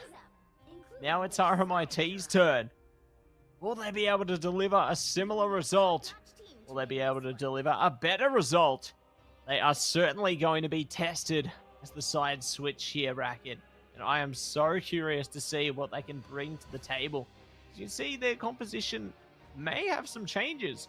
I can see a Cloak and Dagger being hovered there. There's a lot of favor to Mantis. 3 people want to play Mantis. Everybody loves it. Everyone wants to play Mantis. My gosh. But who will be the Mantis? That's the question. Very good question. Maybe if they just lock it in all at the same time, they can all just fuse into a Mega Mantis. The MM. It's a giant version of Mantis where she just one-shots everyone. What we all want to kind of see. A buffed up version. Speaking of a buffed up version, have you looked at how jacked up and strong Venom is in this game? Just a, I mean, no pun intended, a marvel to behold. I want to know Venom's workout routine. Honestly, so do I. Because those dance moves are just next level. Like, they are. You know, maybe it's like a Zumba type routine, you know? That's why they've got the physique, they've got the dance moves, like, they've got it all, Racquet. But I don't know. I want to see that routine as well. I'm very curious to see. Maybe Punisher's getting in on that workout. Like, bro, they got a whole workout group, you know? Maybe. Well, with the amount of times Venom's in band, has a lot of time to, you know, work out in the off season. So yeah, Marvel Gym gives a lot of time for it. Yeah, the Marvel Gym, exactly. Groot's the best lifter, getting the best on the bench press there. Yeah. It's all happening, Racquet. Speaking of happening, though, the game is happening. Oh, what a hook coming out from Joji. Not going to be able to execute on it, though. Will be forced to hold back. Speaking of holding back, they're trying to force their way forward, and Smuggles will succeed. Goodbye to Whoosh, and maybe goodbye to more. Joji tries to go for the catch around the side. Nice one onto Osaragi there. Now holding the distance from up top. No one able to shut them down yet. I like how they played around the pillar there, but eventually they may meet their maker. 6, though, makes their enemies meet the maker. And no one goes away yet. Armed and Dangerous comes out from Joji. They are forcing them back. Again and again. They just keep forcing them back, but it's not meant to be just yet. Not meant to be just yet. Still did have the reset available. Still going forward. Now retreating back. And that lasted for quite a while, so it's always something difficult to keep track of, especially on the enemy team there. It does last a while after that last reset, so they have to deal with that for the time being, but they do have to deal with a hook potentially. Does miss narrowly. That is something to really take into consideration for the picks before the fight here. Winter Soldier incredibly pivotal in kicking off the games. But working around this corner going to be a little bit more difficult. This is a key defensive point. And speaking of something defensive to use, these ultimates have been incredibly strong. And if you don't have a defensive ultimate to use up against that, then you will be smothered to smithereens. Yeah, that's one way to bring the mallet out there, Racquetz. I'm scared. I love how Pikachu is playing hide and seek there as well.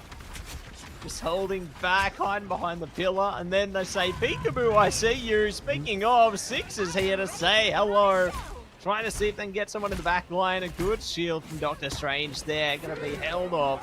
Not able to deal any impact at all. Magneto bringing out the ball of pain as well. No one going down the drain on it. But now the player's drained out by Monash. Agamotto comes out. They will drain them one after the other there. Just over a minute to go here, Racquetz, and Monash are locked in. They are, for sure. And it does not look like anything is going to stop them for the time being. They have 60 seconds to work with RMIT. Do they have anything left in the bank here? They do have the resurrection, but the person with the resurrection has fallen. Will need to come back online soon, but they do have the Star-Lord that did have the ultimate online, but did immediately get picked off by the Hela there.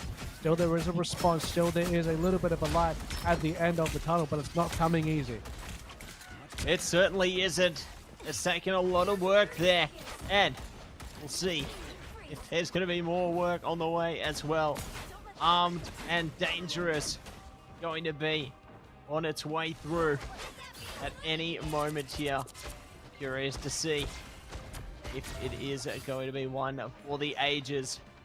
They hold back a second longer here. Final moments coming through now. Here we go, Racquetz. It's Kari time. And that may be the pick that they needed up against the Hela. Quite a crucial target to eliminate, but they're going to be needing more than that as the rest of the team falters. In the meantime, they did get the pick, but unfortunate, the front line collapsed in the meantime. Will still be alive to be the one to tell the story. It won't be the story of them winning.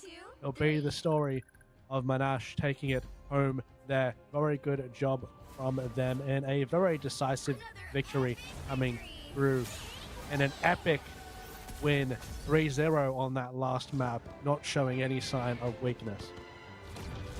No sign of weakness at all. The fireworks coming out for the victory there, and we will be Jaded taking away the MVP there on the support. Monash certainly bringing out the heat at all stops, and very eager to hear their thoughts, honestly, very soon. I think they've definitely had quite the run in that matchup there. And RMIT, they had those glimmers of hope, as you saw. Like, there was definitely little moments. But we'll see what else is going to be on a track heading forward, Racquetz. But I guess, my word, what a series. We're going to take some time to reflect on that one right after this break.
Welcome back, everybody, to the AEL University Elite Series. Again, bangers after bangers and all the mash here, Racquetz.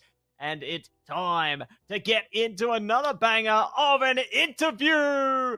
Welcome in, Pikachu. Hello, hello. How are we doing?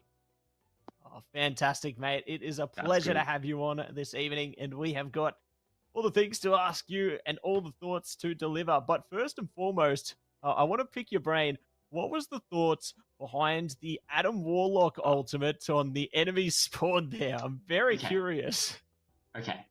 So, a little bit of BM, but also, I figured I'd play the big brain move that no one would see, and I was using it to block their vision out of spawn door. So I thought, they might have ults, they might be running out that spawn door, they want to kill us. If I use that Adam ult, I block their vision. It's all in the brain. That's good. Yeah, I had a feeling it was a line of sight thing, so great to see that clarification there. But Racket, what's on your mind? Yes, I have a I have a miscellaneous question actually. Still in regards to Marvel Rivals, don't worry. So with a future hero that could be coming out or that you want to come out, do you have a particular one that you would like to main if some hero that isn't on the roster already to come on the roster in a future season? Jeez, I haven't thought about this question. Quite looking forward to the Emma Frost release. I mean, one of my dear teammates, Joji, he's requested that I play her straight away and kick him into a wall. I don't know why he wants that to happen, but he's requested that of me. Now, other heroes, I feel like Daredevil would be cool. I feel like he'd be incredibly hard to make. I don't know how you make a blind hero, but I'd like to see him. And That'd be quite a suppose, challenge. playing off of that as well, do you think that he'd have a similar play style to what we see out of the Black Panther at the moment? Well, I must admit, I'm about 10 minutes into the first Daredevil episode. I started it right before our game tonight, so he was on top of the mind. But I reckon from the little bit I've seen, he'd be a mix of Black Panther, a little bit of Moon Knight maybe, and then I don't know. I'll leave it up to NetEase, see what they can cook. Fair enough. that was like your developer test trial, by the way, just to see if you can create like a kit on the fly. So yeah, I think that's just taken away my positions for jobs at NetEase in the future. Gone immediately. Yeah. I'll wrap it up with this last question as well. Coming into future games as well. So obviously you've had the privilege to be on stream too.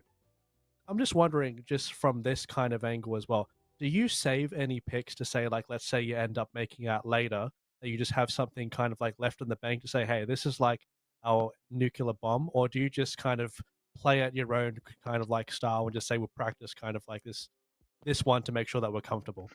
Well, look, the whole point of the Atom was bring it out against Lick's team, UNSW, because me, Six, and Lick, we go back a little bit. Lick has thrown many of our competitive ranked games, and we will not stand for that. So I wanted to bring out the Atom as a secret pocket pick, and Six goes, all right, we watched them lose today, bring it out, and let's just say he was not too pleased with it. So you might not see the Atom come out ever again. But other than that, I mean, I must say, a little bit of a Penny Parker 2 trick, and I haven't revealed the extent of my knowledge of that hero, but you might be able to see that in the upcoming weeks, assuming that my team doesn't ban me from playing. Yeah, that won't be like banned on the face, like that would just be banned like internally kind of thing. Yeah. There we go. Well, that's something to potentially, not look forward to. Or we could look forward to it, depending on the type of day it is. But, in my heart, I wish that it would come out because I love watching some Penny Parker gameplay, randomly one-shot someone with randomly placed mines. That's my go-to. That's right. Keen to see all the mines you could potentially craft up if you get that pick through. But we'll see what's in store for the weeks to come. Congratulations once again, Pikachu. Keen to see you and your team wreak havoc once again next week. But thanks for joining us, and yeah, we'll see you again next week. Thanks so much. Also, shout out to my girlfriend. I know tonight was meant to be date night, but Marvel Rivals. All right, thanks everyone. Cheers for coming on there. Definitely appreciate the insights from Pikachu and Racquetz. We love to see it. And speaking of what we love to see, let's get into our sponsors. AGON by AOC, the #1 gaming monitor brand in the world. AGON by AOC provide best-in-class monitor solutions for gaming and all other needs. But don't forget them, it's Indomie, the noodle partner, made with high-quality flour and selected ingredients and spices. A plate of Indomie mee goreng will certainly brighten up your day. Try any one of the flavors available today from your local grocer or at indomie.com.au. A big shout out to our sponsors there for helping us put on such a wonderful show.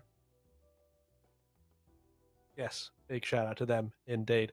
Thank you once again, everyone. It's good to interview Pikachu. It's good to have a shout out to our sponsors. And we'll see you folks in a little bit. And onto the break. That's right. We are going to be breaking up this next match. Yes, UOM exactly. taking on QUT Fair there. enough. We love UOM. We love QUT, especially love QUT. It always reminds me of TwoTapTony. You know, big shout out to unique logos there. Speaking of uniqueness, let's take a look at our unique rosters. We got Swaggy, Ezax, Razor Arcanum, Frank, No You Me, Cyclone for UOM, and QUT. It's Jay, Cheezel 2, Aurelian, No Toast for You, Possum, and Scamazon. Yes, there we go. Both of the rosters listed out there. And I'm keen to kind of see how this ends up coming out. I think, we've had a decent sample size tonight already. Obviously, with our first one going the distance, with the first one being a little bit more of a dominating victory. So we've seen both sides of the coin here. Which one will this land on? That's a very good question. But I feel like, of course, with the format coming in with a lot of these teams obviously showcasing their styles, I believe, in the pick and ban phase. It's always incredibly important with the locks coming in. You get to kind of see how these teams are adapting throughout the series, and we're going to be seeing that system implemented right now and seeing how both of these teams square up and flex their muscles immediately. I mean, we've been seeing a lot of low-key bans. That's been a premium one so far for tonight. Magneto immediately declined for the time being here, wanting to sort of decline some of that anti-dive coming in. Actually, this has probably been our most defensive-centric bans tonight, as we see the Groot and the Magneto double tank gone straight off the bat. Definitely keen to see what else is going to come out of the mix here for, I suppose, the picks and bans. Ella's actually going to be locked in for UOM there. And you're going to see what the next one is going to be as well. Doctor Strange actually locked in there, but we'll see what the bans are going to come through.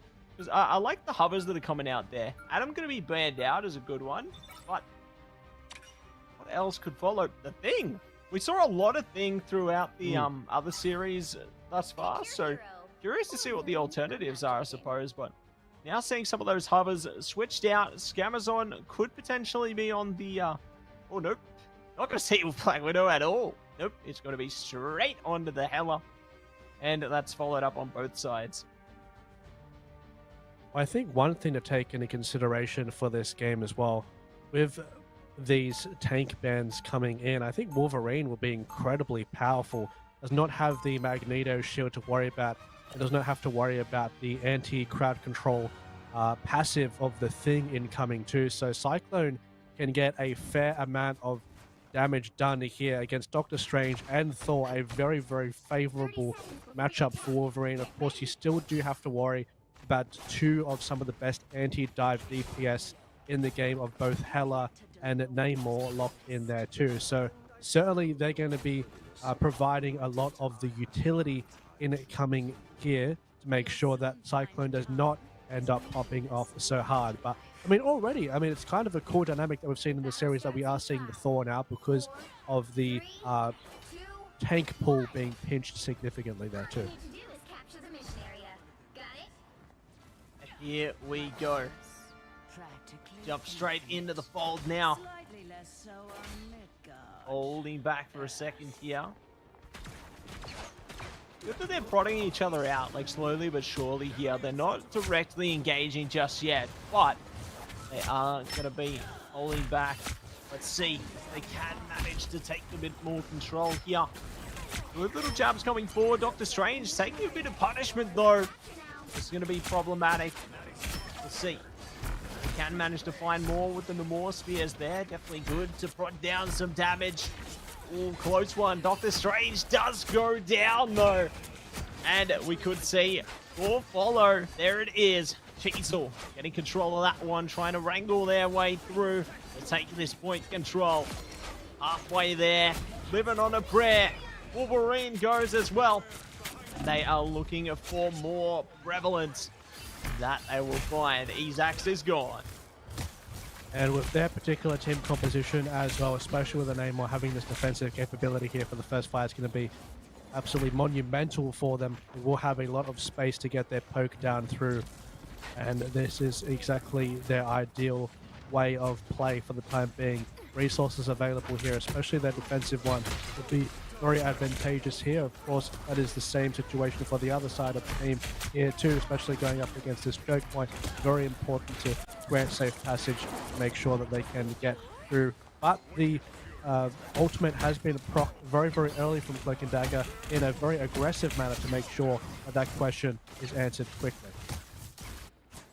Yeah, they certainly need to find an answer hastily, otherwise they're going to be in for a world of problems ahead of them. But let's see if they can find that answer, ticking past the 50% mark now. UOM have got an abundance of ultimates, almost to a full sack here, so they can definitely put work in to try and steal the point at any point. You know, they've got so much utility here. Speaking of, gonna jump straight in now. See if they can find a way forth. They're just being held back so effectively. Maybe not for long though. No toast for U's down. That's one tank out of two. We'll see if they can pull ahead with the more. No you me though. Does find one around the back. They're trying to see if they can catch anyone else now. BkWhatOCE comes out. They aren't able to find too much impact out of it. Still sticking it out though, trying to fight through. They do get some picks out. They will be able to get that percentage. Fire of BkWhatOCE used right in sync there, almost two, and that fight, of course, will be a little bit more room granted here to make sure that there can be a successful setup afterwards, especially for the Hela. Going to be incredibly pivotal to make sure that she can get that damage incoming before these fights, as she does have a massive amount of range at her disposal. So you do have that team up in case Thor does get downed here too with the resurrection. And let's see if they do utilize that with their positioning as well. Hell Unleashed up into the sky. That's a grand amount of damage available to use there. But Namor gets a nice little snipe on the support there at the back up against Lunar Snow, sorry. And a very good job at really sniping her out. I mean, it was right on the edge there too. Yeah, definitely great that they're able to tick those kills over, and they should be able to lock it in. We'll see. They are going to be able to take it over. That they will. So they managed to work it out all in the end there. Super Soldier Factory locked in for QUT. There's no monkeying around on that one, Racquetz. They mean business. Now we're off to the Frozen Airfield. UOM, will they be able to fight back, take us to a third point, or will QUT lock in the first map here and now? Certainly going to be a true test for both rosters here. Very excited to see what's to come of this one, because we've already seen such back and forward momentum, but there's always a way out of it. See if they can climb their way out of this one. Wolverine Ultimate is available here to be utilized on this first fight. The problem is when you don't have a Wolverine with the Magneto, it can be a lot more difficult to have a safe dive up against the front line too, because you don't have that shield. So it has to be a lot more careful, really taking advantage of the cooldown of the passive in order to remain durable, rather than relying on that defensive capability of a barrier to have a safe engage. So you need to be a lot more careful with those cooldowns and needing to really pick their spot.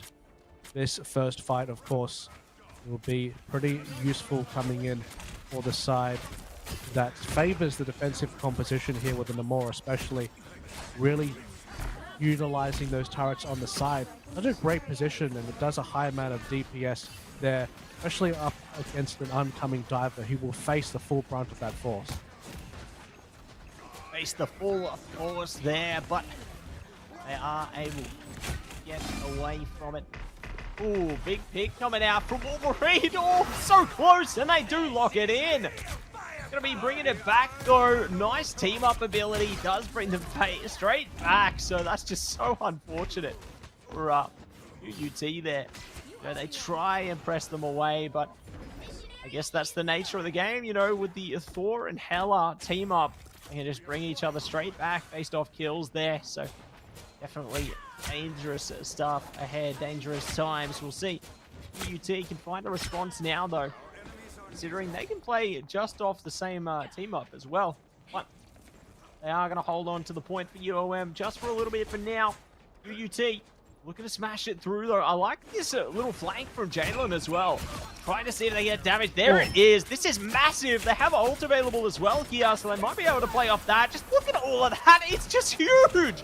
Thor almost single-handedly locked out. Ult comes out, and they just cause such mayhem for their team, Racquetz. Yeah, but does end up being hit by the Eye of Agamotto afterwards, despite that fantastic flank there in the end.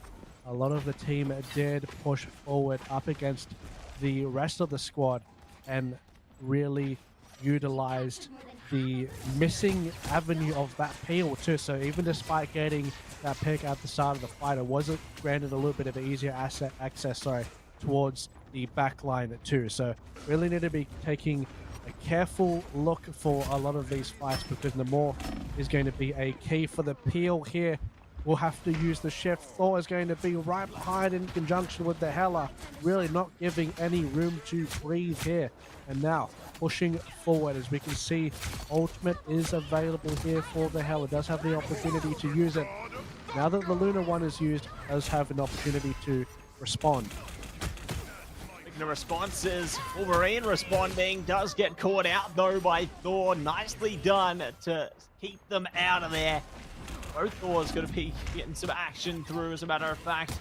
No Yumi trying to make an impact there. Unfortunately cut off by the little cliff there, so they are going to be holding back for a second longer. Ooh, just picking off Razor Arcanum. Good work with their teammate there, just trying to hunt them down, but No Yumi is able to just shut them out one after the other. UOM doing a great job here to try and isolate them. The OT timer reaches its ultimate conclusion. So, Racquetz, there we go. We've made it to point 3. I alluded towards it just before this one begun, and looks like I've managed to make this prophecy come true. But who's going to win, though? True. That's the big one.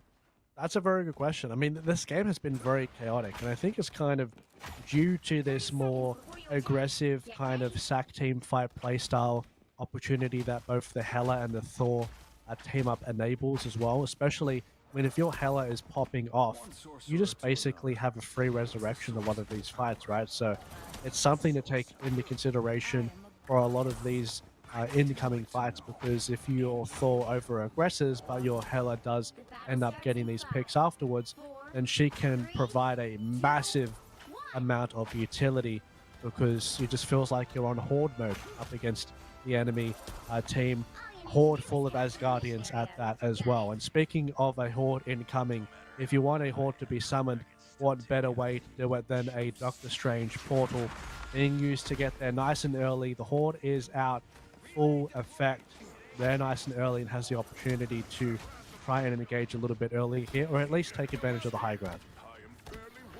Yeah, they have high ground, and we'll see if they are going to be able to hold back a second longer. Perhaps they can bring a horde out with Zombie Strange. Who knows? But we are going to be locking into the point now. Hella Ultimate coming from above there. Ooh, good lock in towards the Rocket. Does get the damage back. I'm surprised they peek back into that angle, but they get punished accordingly. QUT just reaping the rewards at the moment. And they will be able to press it up. And there it goes. Kill after kill, raining through. The last player falls. And QUT lock into the early point percentage. They do indeed. And now they take a... Oh, I was about to take a position up on the high ground, but it did get immediately dismantled. That is one of the realities of Marvel Rivals. A lot of the map environment is being can be maneuvered and it changed at your will. So now the pathing has been changed to the side of here, down on the underway of the map. Very tight space to go through, splitting up a little bit. Thor does have the ultimate here just in case as well, and it would be a very decent way to get that value incoming. That's a unique position because you fall a little bit closer because of the height of the ceiling. Eye of Agamotto, that's something that can be landed in the quick succession afterwards too. And that was a massive way to clean up the fight. That's always going to be a deal breaker for a lot of these fights in Marvel Rivals. And especially when you get a good flank onto the...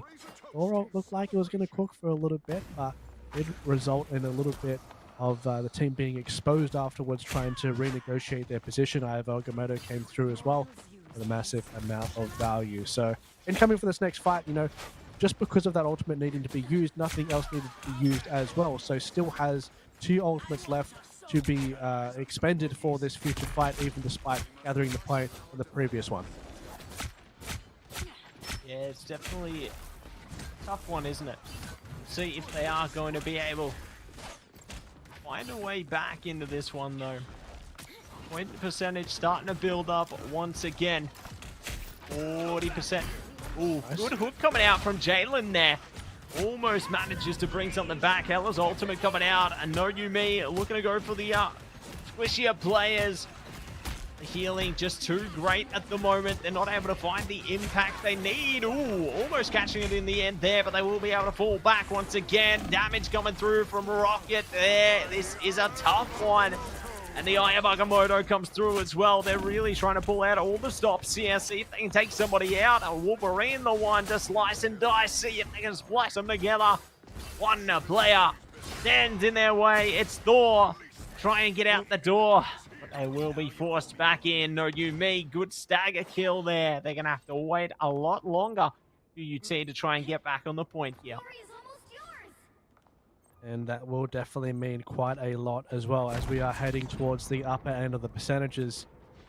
UUT do have the Hella ultimate and the Thor one coming up online. Bucky very close too. It'll be very important to build those ones, be nice and proactive coming out of this because the percentage is only getting higher and higher. They will need a contest now. And I won't be the one to do it, of course, because she'll be above Thor. This could be a decent one, a decent shot getting some damage through. No executions though, but provided the pressure to give the space to the team to push forward. Yeah, they'll be able to push forward. It looks like they've managed to gain some ground, and UUT bring themselves back. Hella ultimate coming out as well. Getting some damage up above. A Scamazon, good for it. Not able to find any more angles. Oh, yeah, they will.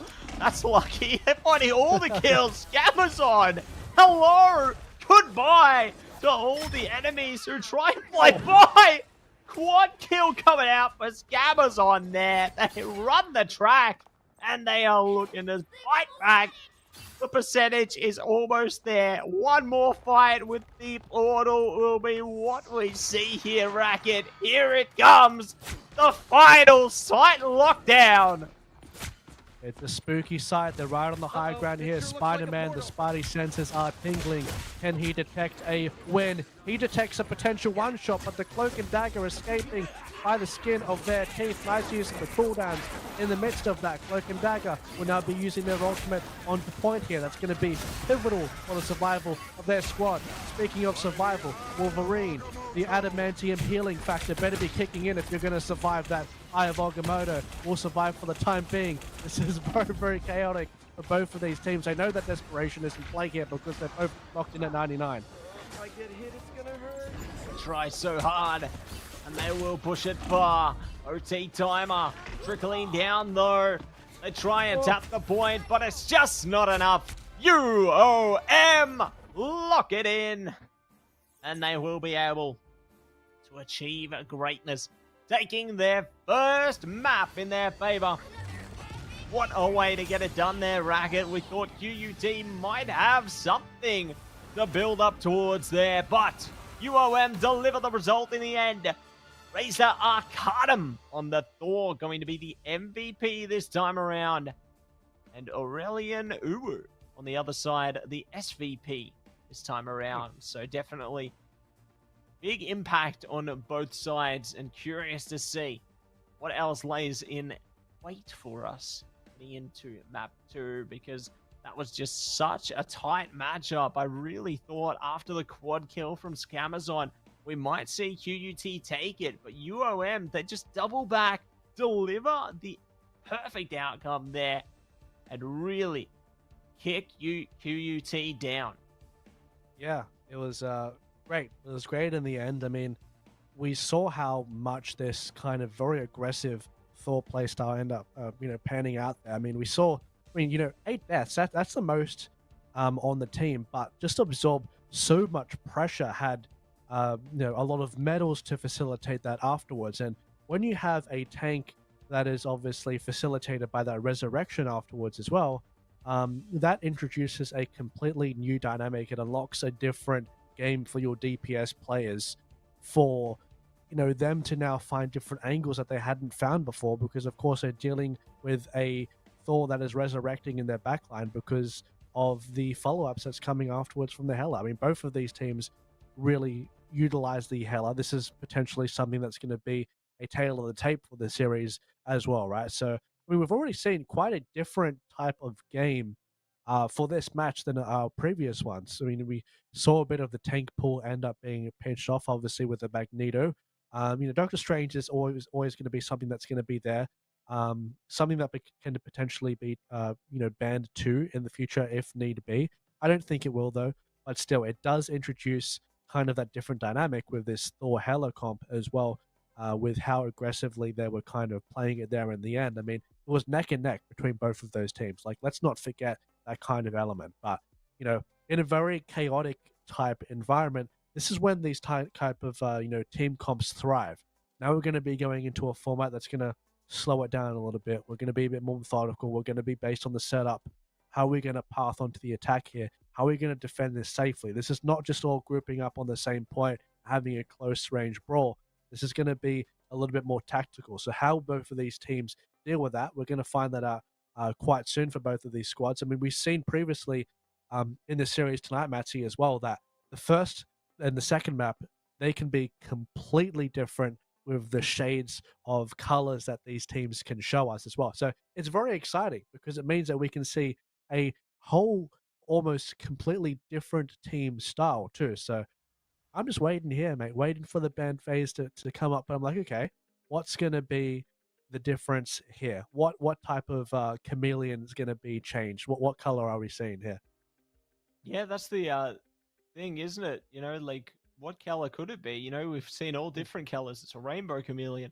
Can go any color they want. We've seen the red demonic chameleon. We've seen the blue defensive chameleon. Maybe we see a hybrid, a green chameleon. You never know. I'm curious to see what's going to come out of the mix next, Racket. I think it's definitely fun to see, I suppose, all the different diverse rosters, and think of it like a chameleon is real accurate, because every team has its own identity and play style, and being able to play into that and try and play around that as an opposing team is a skill in of itself. And I'm curious to see how the rosters are able to really decipher each other, I suppose, heading forth towards these next matchups. And I mean, with Spider Islands being our next map on the cards here, definitely eager to see what's going to be coming out of that one. We've seen some pretty back and forth momentum on that one already tonight, I think. So need to see who's going to be able to come out on top there, and who will be the champion of the realm here. Will we see Full-blown domination from UOM. Will it be QUT taking point? Find out as we get in to the picks and bans, and Groot is already taken away. Really getting rid of that defensive capability here immediately. And especially on this type of map as well. Groot can be a little bit of a thorn in the side there. You know, still do have, you know, your defensive capabilities to be used here if need be. Wolverine is banned out, so that was a little bit of a change up from the previous game that we saw right there too. But now both of these teams have the opportunity to save one of their heroes, Luna Snow, which has been incredibly common. Knight will be saved, wanting to have that extra utility up against the offensive abilities coming through, especially up against massive power play ultimate. So really wanting to negate that. Now let's see which one does get saved here. This will be pretty telling as to kind of what we'll be looking for here. Magneto. Okay, cool. So we'll actually be seeing a Magneto for this map, which was previously not here. So already a massively different flavor here, with the Magneto being saved, the Wolverine being banned. So this will already force quite a different dynamic for both of these comps coming through for this match. Yeah, and I'm curious to see what this last band's going to be, I suppose, playing into those flavors as well. Like, you can see the traditional Luna gets picked, and Namora is out immediately. So it's great to see that they're responding like that. But it leaves the room open. What's next? There it is. Loki's gone. So we've seen the impact of that Loki time and time again. Like, it's just such a staple in the support department, right? And to get banned out, unsurprising in the slightest. But speaking of unsurprising to see our picks coming through right now. Magneto going to be picked out immediately there. The thing on the table could be up for no toast for you there. Adam Warlock, though, is one that's open. So Frank is going to pick into that one. We'll see what Frank the Smoke can bring forward with Razor Arcanum there on their tank, as well as Cyclone 10-12. But we'll see, I suppose, how this one's going to play forward, because I think we've got Jeff available for Possum there, so that could be a really big one, especially considering how close to the edge you're going to be pretty much the whole time on this map, right? So the Jeff ultimate, definitely one that can make an impact for them here. Yeah, or with how tight things can be in certain areas as well, it just feels like an easy way to land it. So, but at the same time, you know, Jeff does not offer the same defensive utility as another support, so it's sort of them putting out all of their cards on the table and saying, all in, we're going to be a little bit more, you know, forward fronting with our engages here, and we're going to have another opportunity and ace up our sleeves in that regard. But it does mean that they potentially have a less defensive ultimate to deal with if UOM had one to strike up against them. So they're looking to have that more of an aggressive playstyle because of that locked in as well. But in saying that, you know, Jeff is quite good up against oncoming dives, so a little bit more difficult to nail down. Ooh, hosing down in the sky as well. Ballard will be happy with that one. Having a nice wash. Ah, yeah. Courtesy of Jeff the Land Shark. Yeah, they're feeling good after that one. Squeaky clean, aren't they? But squeaky clean heals is going to keep them in the game as well. We'll see how this one goes down. Those heal bubbles out. Good to keep your teams up. But curious which team's defenses are going to break up first here, you know? You see the battle of the strangers. Ooh, cutting it real close there. There we go. Both tanks gone. And just like that, UOM smash past. And now look to shut down those healers in the back line as well. So it's now their time to shine. Get control of that point now. Good staggered deaths as well. This is great. But haven't taken out Scamazon till now. So Scamazon good to find one in the end there, but they go down. So great to get staggered deaths through. And they can potentially find more out of that as well. Good use of the burst ability there. Ultimate coming out. It's time to go legendary. Oh, they're finding them in the back line. Possum goes down. That's massive. Getting Possum in the back there. It will be shut down in consequence, but my word, Racquetz. They're putting in the hard yards to get this point. Possum also did have ultimate available there, so pretty good target prioritization. Cocoon in the Invisible Woman ultimate straight afterwards. Why Agamotto as well as the Magneto ultimate proc here as well. Ella has something to say about that. Absorbed a little bit of damage and redirected it towards Magneto, saying, hey, I don't want that coming through, but there's still an onslaught to deal with in the sky. That is a massive amount to deal with, but at the same time, it may not be enough. There's still members to be taken out at the point here, having to retreat for the time being. And let's see how things end up cleaning up on this point. Of course, heal is going to be incredibly pivotal to make sure that the tanks are safe. Pressure through the choke point as well. A little bit low here. Strange needs to try and go towards the healers to get that assistance, and there we go. He'll be making sure he's safe and sound, courtesy of the triple support composition. Yeah, courtesy of the triple support composition. Definitely going to be great to keep our players alive as long as they can. Swaggy gets the pick onto Jalen, though. No twos for you going down as well. So great to see the impact coming through. No Yumi, ready, and we go legendary, but they've taken a bit of damage there. Oh no, they're going to be able to find one. Oh, okay, getting a little sneaky with it. Jalen going to be caught catching strays there. That's unlucky. But, you know, you got to show them who's boss. Jalen's one step away from getting that Galactic through as well, though. So curious to see if they ult them back and say, nah, I'm the real boss. That is true. That is true. A little bit of a flex of the muscles. See which one is better here. And speaking of something that can be flexed, the Jeff ult can be potentially used right next to this cliff. Magneto looks for an ace on the hole, misses it, and Star-Lord will be happily dodging that through. Evasive as ever. Agamotto available, looking for a big one, but you still have the defensive capabilities. Jeff actually used that as a response there as well, being flexible with that cooldown. I like it, not just being a one-trick pony with being aggressive with it as well, but also utilizing it in a defensive capacity. Yeah, it's good that they're adaptable in that respect, isn't it? You know, they're able to, I suppose, play around it in different aspects. Here comes the Galactic, though. They're going to be able to chase down Possum or not. They've switched their attention immediately over the other side of the back line. They aren't able to find the impact they were really searching for there, but at least they can try and force their enemies back, but really doesn't have the impact they need. UUT, good on the impact for the tanks there. Going to be holding on to this one fiercely as they possibly can, and we'll see what else they can manage here. They hold back now a little bit longer. UUT, at least good to hold on to the defenses. Will be important around this particular area as well. You can see the time is trickling down here. Let's see if there is a opportunity for a pick. A little bit more difficult with their comp, of course, so a little bit more sustained based, and their abilities are more defensive.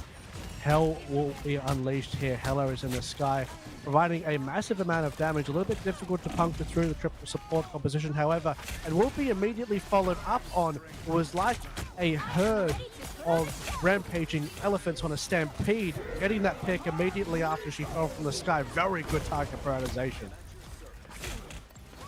No Yumi, good to win the battle of the Star-Lords, and we lock it out some more.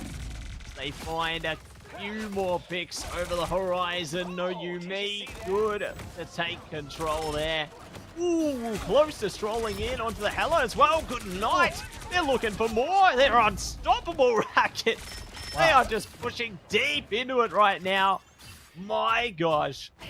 This is what they need to get some momentum on that card.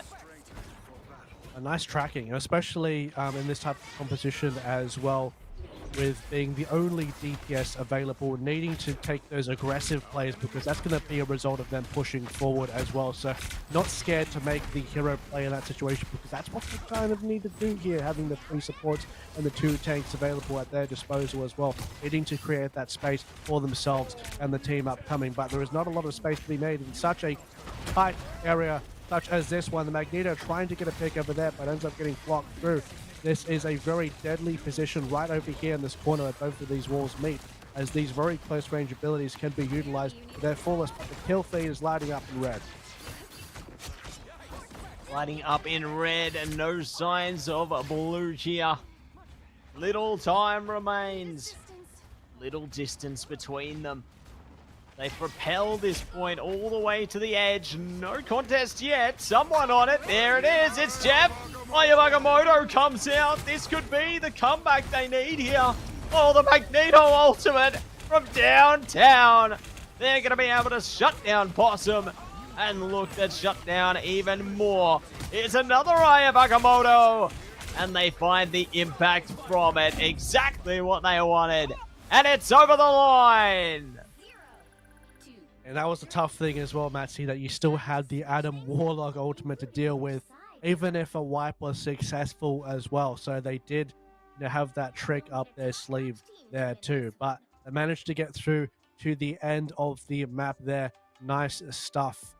And they really, I mean, throughout that third point, it looked like it almost didn't exist. I mean, they just went through in almost one swift strike, which is no easy task, by the way. Can be a little bit difficult because of sort of the way that the map is designed and how, its choke points are quite tight, especially if a defensive team gets a good standpoint there. Up against towards the later end of the point, of course, they are very close to the spawn point. So if you don't get very clean kills, the staggers can continuously come in from the defensive squad where it feels like it's an ongoing threat. And if you, don't get those that clean ace, then it's very, very difficult to secure that full win there for the final section of that map. So nice job being clearly decisive with their target prioritization too, while still utilizing all the resources at their disposal with confidence. But of course, a little bit of a reset here, and a little bit of a reset in terms of compositions as well. As QQT, this is talking about different flavors, different colors, Venom and Spider-Man. We're seeing a little bit of a different style of QUT here, much more aggressive, much more all in your face. We're talking about, the analogies of going all in. I think this is about as all in as you can get, and that sort of avenue with the dive that they're looking to accompany it for. Now, in saying that, Matsy, it is triple support, right? So it does have a little bit of a defensive avenue to it as well, but Venom and Spider-Man, they're going to be in it to win it in the back, diving as if they were Olympians. That's right, Olympians trying to go for the golden torch there, and we'll see if they are going to be able to find it. Oh, Spidey jumping in. Nice. It's damage time. They do manage to find Frank the Smoke there, and no Yumi as well. Great stuff from Scamazon. Frank the Smoke's back, though. Jalen trying to get a bit of damage. It's healed straight past, though. A bit of padding going to be good for them. No Yumi. Trying to slip around the back. Ooh, here we go. Locked in to Luna there. It won't go down just yet. Aurelian Uwu comes back as well. And it's time to go Galactic. Legendary time. But Luna's ult keeps most of them up. No toast for you, though. Great that they played around that. Here's the counter Galactic, though. Jalen's back. Trying to isolate them. Get them the heck out of there. But they don't get much from it. They do get the eye of Agamotto, though. Yes, once again, provides the utility needed to get that push end up going there. Managed to retreat for the time being, and despite all that, UOM actually held that corner. So UT ended up getting the picks at the start of that fight, but couldn't manage to continuously push through. They are, however, back. The Venom will launch things forward, especially getting Invisible Man at the start of that fire support. That's the one that you want to get. Nice target assassinated. Resurrection does come through, though, so she is back on board. Back in action. Ready to roar. Let's see just how high they're going to soar into this one. Only a bit more time needed to defend this point through here. UOM holding on for dear life. Trying to get some burst damage through for no new me. Do spot out the Strange there. Trying to pat them down. See. They can manage to arrange some more firepower. And it is working a treat right now. Such low HP players. No one going down. But Swaggy, the first domino to fall. Look at them all go, Racquetz. They are ripping them apart. And that is one way to elevate yourselves forward to that first point. Very much so. And look at the ultimate economy as well. They still have 3 support ultimates available for this fight. So no Yumi, despite having the Star-Lord ultimate at their disposal, being able to soar from the sky with the very powerful ultimate, as we've seen previously, does have the opportunity to be responded with 3 different options. That is very daunting if you are UOM and here in this situation. One will be popped, so yep, this ultimate will be declined, null and void for the time being. It will be responded with for the damage. I have BkWhatOCE in the backline too, but in saying that, speaking of support ultimates, being an MVP, once again providing the utility up against that AoE stun. Right, holding it down there and locking it in. They're going to be happy with that one.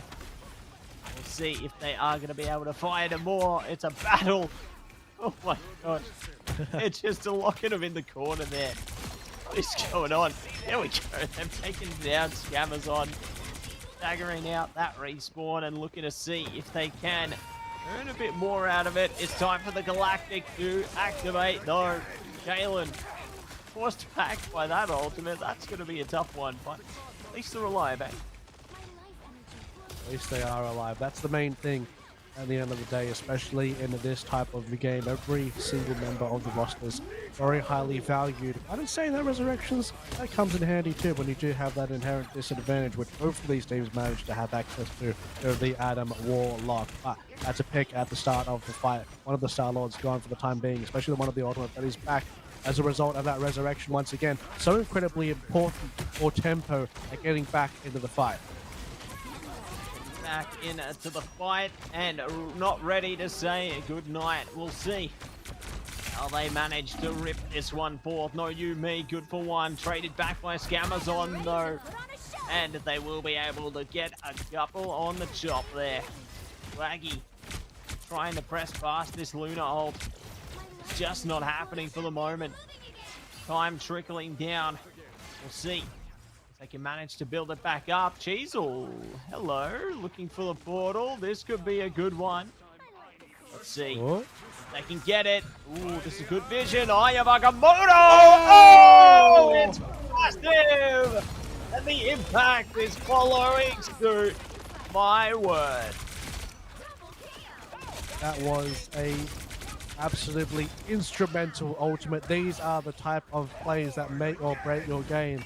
That is the key, the access that they need. And speaking of a play, a follow-up afterwards. The resurrection is massive from the Adam Warp, and there's trying to be cleanup to engage onto the top ground, but still being facilitated by the supports. It's not over yet for this fight.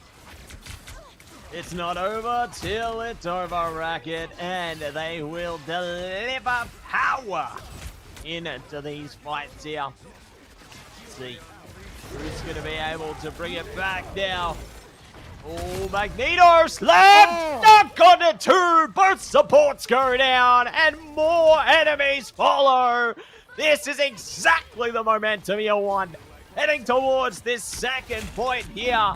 Time was little, but they make this push great enough to get it over the line. UUT are hitting the jackpot with their ultimates in terms of value right now. Just a phenomenal choice of their use of cooldowns. Let's see if they continue to use that, because they have an incredibly pivotal one right now in their Adam Warlock. Of course, BkWhatOCE is the one that ended up picking things off for them at the time being. UOM, of course, have a lot of resources, so they're just engaging the backline. Still another massive one, 2 times in a row. In with the 2-tap there, and they are so ready for this one. They shred them apart. We'll see if they are going to be able to push this one step further and take it over the line as well. Will we see them go over the line here? Or will it be more to follow? And here we go. The fight rages on here. Oh my word. They hit him fourth, but no one is locked out yet. Luna ult keeping them nice and healthy for now, but they need to deliver more here. Time is critical. Definitely is. 10 seconds left on the clock here. Adam Warlock looking for the resurrection, of course. It's going to be very, very pivotal. Coon does come out. Needs to be used here. Born again, he says. Screaming from the heavens, the cosmos itself. This will be incredibly important, especially in this tight space where they know that chaos is going to be ensuing, where they know a lot of bodies will be going to fall. But the main thing is, are they going to come and rise again? Yeah, Volgamoto, the kill feed is lighting red. UIM, are they going to truly capture this series? Are they going to escape this of a 2-0, considering how good QUT are coming out? It looks like they will. It's a miracle, and they have done it in a clutch factor situation. Round of applause for the squad. 2, 3. They've done it. They have certainly done it. They've got exactly what they need, and they are going to be happy as can be. But we'll see. What else is going to be on the cards here? No, you, me. Going to be a Lion Dancer taking control of the MVP there. And what a way to get it done. Yeah, what a way to get it done indeed. And there's a lot of,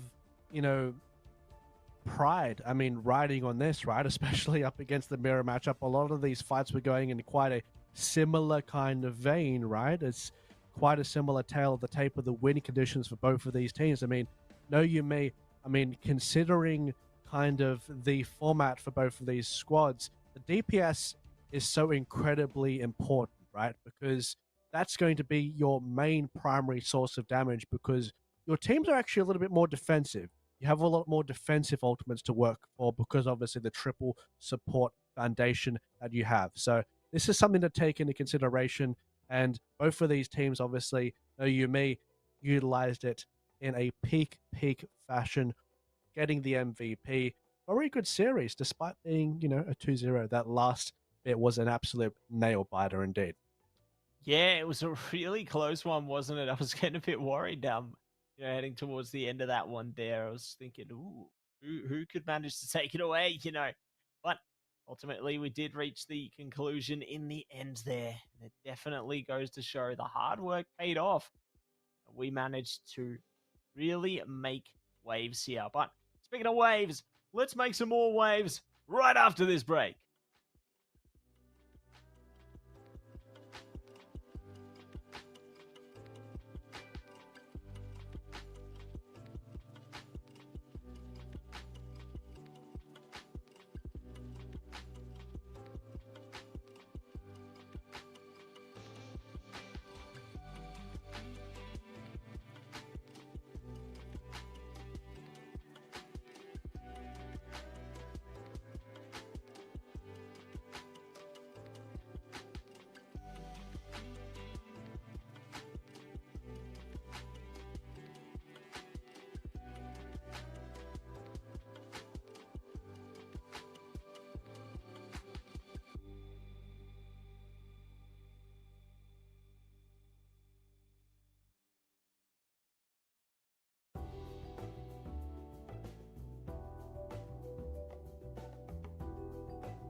Welcome back, everybody, to the AEL University Elite Series. That's Ian Racquetz back here right now, and we just concluded the third matchup of the evening. My word, what a match it was. And let's hear all about it right now, because we have Swaggy. Hello, everybody. Hello, hello. Welcome in, mate. Congratulations on the big win. First and Thank you. foremost, you guys played it super duper well. And I guess heading into that matchup, was there anything you guys were worried about from the other team at all? Honestly, we weren't really worried about anything, because we really just wanted to focus on how we played, like our cohesion and like focusing on our comps. We noticed that into the second round, Jay's Namor was actually kind of a problem, so that was something we noticed from QUT. So we banned out the Namor on our second pick, I think. Yeah. So other than that, not really anything to take note of. We really just try to focus on playing our own game. Nice. Well, good to hear. Good to hear. It's good to see that kind of mentality coming into these matches as well. One thing to take into consideration, I mean, which is a little bit relevant, I suppose, because I mean, towards the later end of the series as well, the compositions were very, very similar, right? So you guys have, very, very similar win conditions with the team comps that were chosen. In these types of battles where the format is very similar for what both of these comps want to achieve, how do you win like these little battles? Like, what is the difference maker to say that, hey, even though we're looking for the same goal, we can do something a little bit better than what they can do? Honestly, like if they swap to our comp, that's even better for us because I feel like our teams, especially now that we for this week we subbed in Frank, who is our sub, and he's an Atom player. So and me and No Yumi are very good Mantis and Starlord players. So we were very confident that we could just overall be better than them individually as players in the Guardians of the Galaxy Mirror. So not we didn't really think about trying to like outdo them. We just were very confident in our own hero pick. That's good. Playing it to the fundamentals there and trying to play your own game. And I suppose thinking about playing your own game, is there any teams which you're worried may really put you to the test heading into the rest of the competition here? Honestly, I feel like we've played through some of the most toughest competition. I'm not sure. I'm pretty sure we scrimmed RMIT, but we haven't played them in an official yet. I know Monash is really good. Um, we play against them. They were very very good. So those are two teams that I'm mostly looking out for. Obviously, we already played one of them. So I think we've gotten sort of the stronger teams out of the equation, and now we're just focusing on finishing strong. Nice, nice. And taking that into consideration for these future matches coming up, obviously, like a big thing for your team in particular is kind of like leading towards your own identity, practicing towards it as well, right? So, a question bouncing off at that as well. How did you discover that? Like, how at what point do you sort of practice and sort of like put everyone together in like this little bit of a team puzzle and be like, hey, this might be the best style for us? How was that process like for you guys? It just came apart while we were scrimming that we should try to lean to more of our more comfortable picks. We tried scrimming, we tried playing comps that were historically good, especially in like pro play, like the professional comps you see in like NA and EMEA. But we figured that didn't work, and we noticed that obviously I'm very confident in my Mantis gameplay. No Yumi is very confident in our Starlord, and if we could get a good Atom player, a decent Atom player on the server, then easily we can start winning some games for sure. So that's how we came down to our Mantis Starlord Atom comp. Oh, that's great. I really appreciate the insight there, Swaggy, and I'm really excited to see what you guys can do heading towards the remaining weeks of competition. I think it's definitely starting to head towards, I suppose, crunch time for a lot of teams, and it's great that you guys are able to get a result here at this stage. And I got to say, best of luck for the rest of the competition. Thank you. And we hope to hear from you again in future weeks. Yeah, thank you for having me. No worries. Right, great to get some insight from one of our players once again there, Racquetz. always good to kind of get a bit of scope over what they're thinking, how they're feeling about the game. It's always great to see. But speaking of what's great to see, Macquarie versus Swinburne is very great to see. Our last matchup of the evening here. Very excited to see how this one turns out. I think it's going to be a fun one ahead of us. Speaking of fun one, it's our rosters. Tashi, 250R, Nascent, Technovius, Helix 16, Arsham, Just a Tuna for Macquarie, Swinburne, Skyde, Blooper Dooper, Kaya, John Clefine, Golemio, and Tina. So very Golemio. Apologies. So very keen to see how these two rosters play out. I will note for you, Racket, that we have seen Tashi play a bit of Star-Lord in previous weeks. So keen to see if they're going to bring that one out again tonight. Yeah, well, I mean, if it's anything like a previous series that we saw as well, like Star-Lord's been quite instrumental in a lot of these comps. I mean, especially towards the triple support avenue, right, as well, because of obviously the team-up synergy coming into play there. That really boosts Star-Lord's value, but also something to take into consideration as well. If we see this as an overlapping meta consideration for towards the tournament, at what point do teams say, like, hey, this could become a real problem? Maybe we ban one of these out. Maybe we try and cut the leg out from some of these sprinters, get rid of that power incoming from that particularly powerful comp. But the beauty of it so far, Matsy, I mean, all of the teams that we have pretty much witnessed tonight have had different play styles. So this is catered towards who they are versing. It's not like they're doing kind of the standard same single bans every single match. We have seen some variety. Now, and speaking of variety, Human Torch, that's a first. Yeah, haven't seen that bit panned out at all tonight. So curious to see, I guess, what comes out from here. And it's probably targeted bans, exactly what I'm thinking. And like Star-Lord, definitely targeted against Tashi there, considering the impacts they were able to make with that character in previous weeks. Fair enough. But picks coming out does open opportunity for Captain America. We haven't seen that at all tonight, I don't think. As well as the Loki. So Loki's going to be a real big one. I'm very curious to see how that plays out. But root off the table. So definitely keen to see what else really gets taken out of the fold here. I think Luna Snow may be targeted here. Otherwise, both teams will probably be looking for the team up. And I think Loki is really strong when you duplicate that ultimate. Okay, it looks like the Winter Soldier will be taken out too. So the opportunity to duplicate a powerful support ult is available here if need be. Luna ult obviously being the premium one here.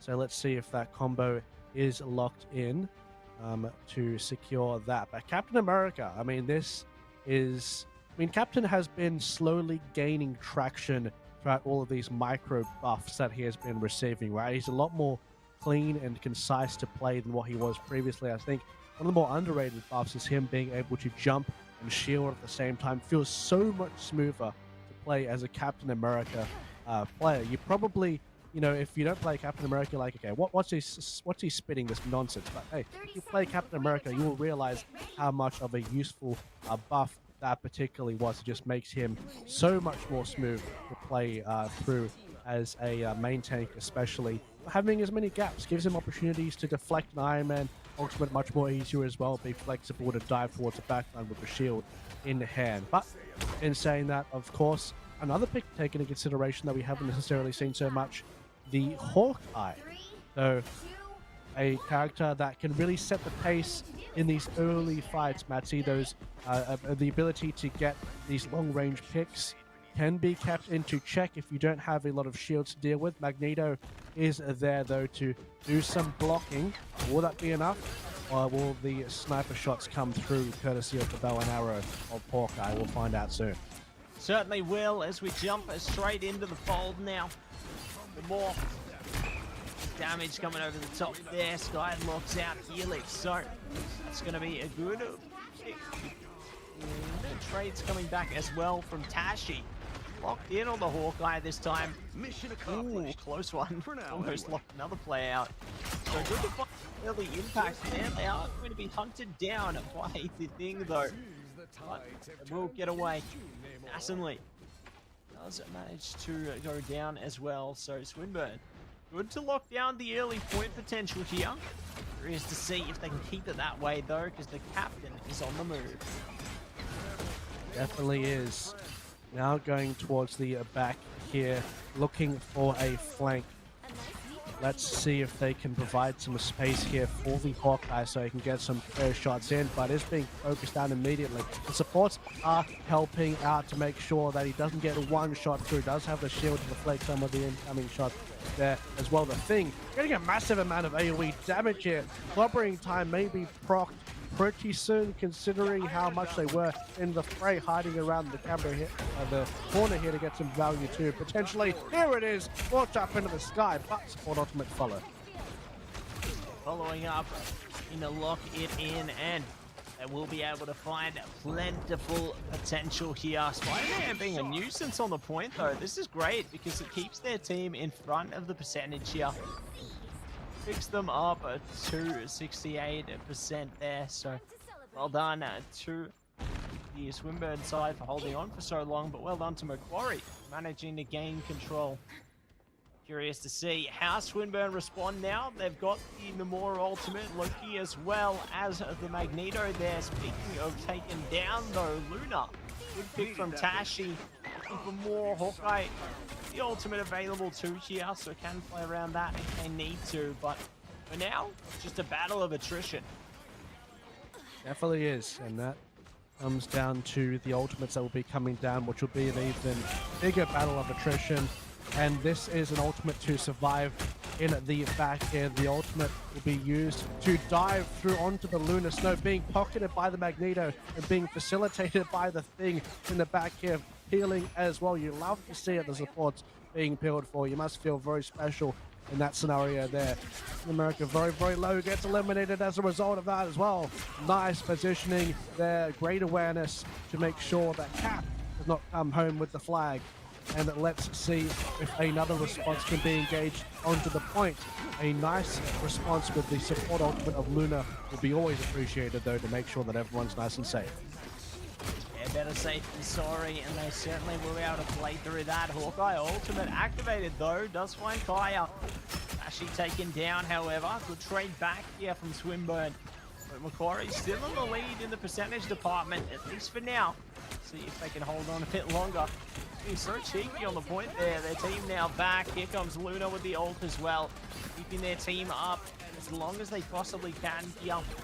Swinburne back on top of the percentage. Helix is down now as well. Really just trying to gain some further momentum here. Here comes Swinburne.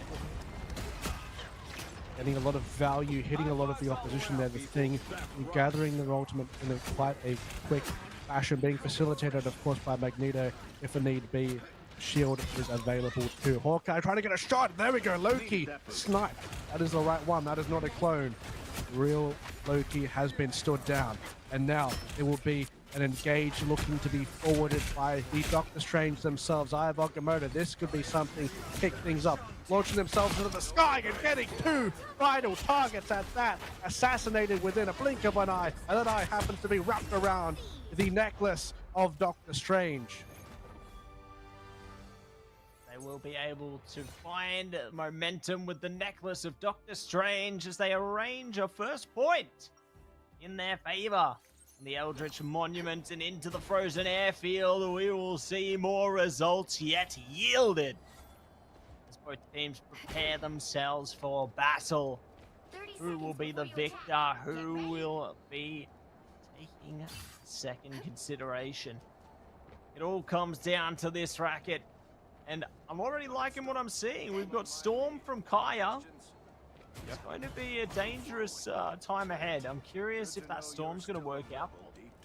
See what happens. I mean, it's definitely a win condition ultimate, but in saying that, Ori do have few defensive tools up their sleeve to negate that AoE damage coming in as well, right? So that definitely needs to be taken into account for these fights incoming. They might need to use something to bait out those defensive cooldowns as well.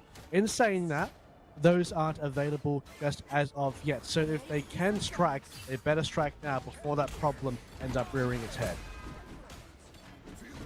And now it veers its head through as we get closer to the point unlocking, and the players locking arms. Tashi finds impact immediately.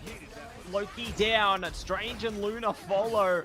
All those high impact characters just getting swept away one after the other. And Macquarie are going to be on track here to build up that early percent. To see if they can manage to hold back, because it's going to be a dangerous time ahead of them. But I like how they're playing forward here, Racquetz. They're really trying to keep them as far away from the point as possible, but with pushing forward, it is risky at the same time. Definitely. It does offer a decent amount of risk, especially their comp as well. Wanting to have that little bit of a range advantage too.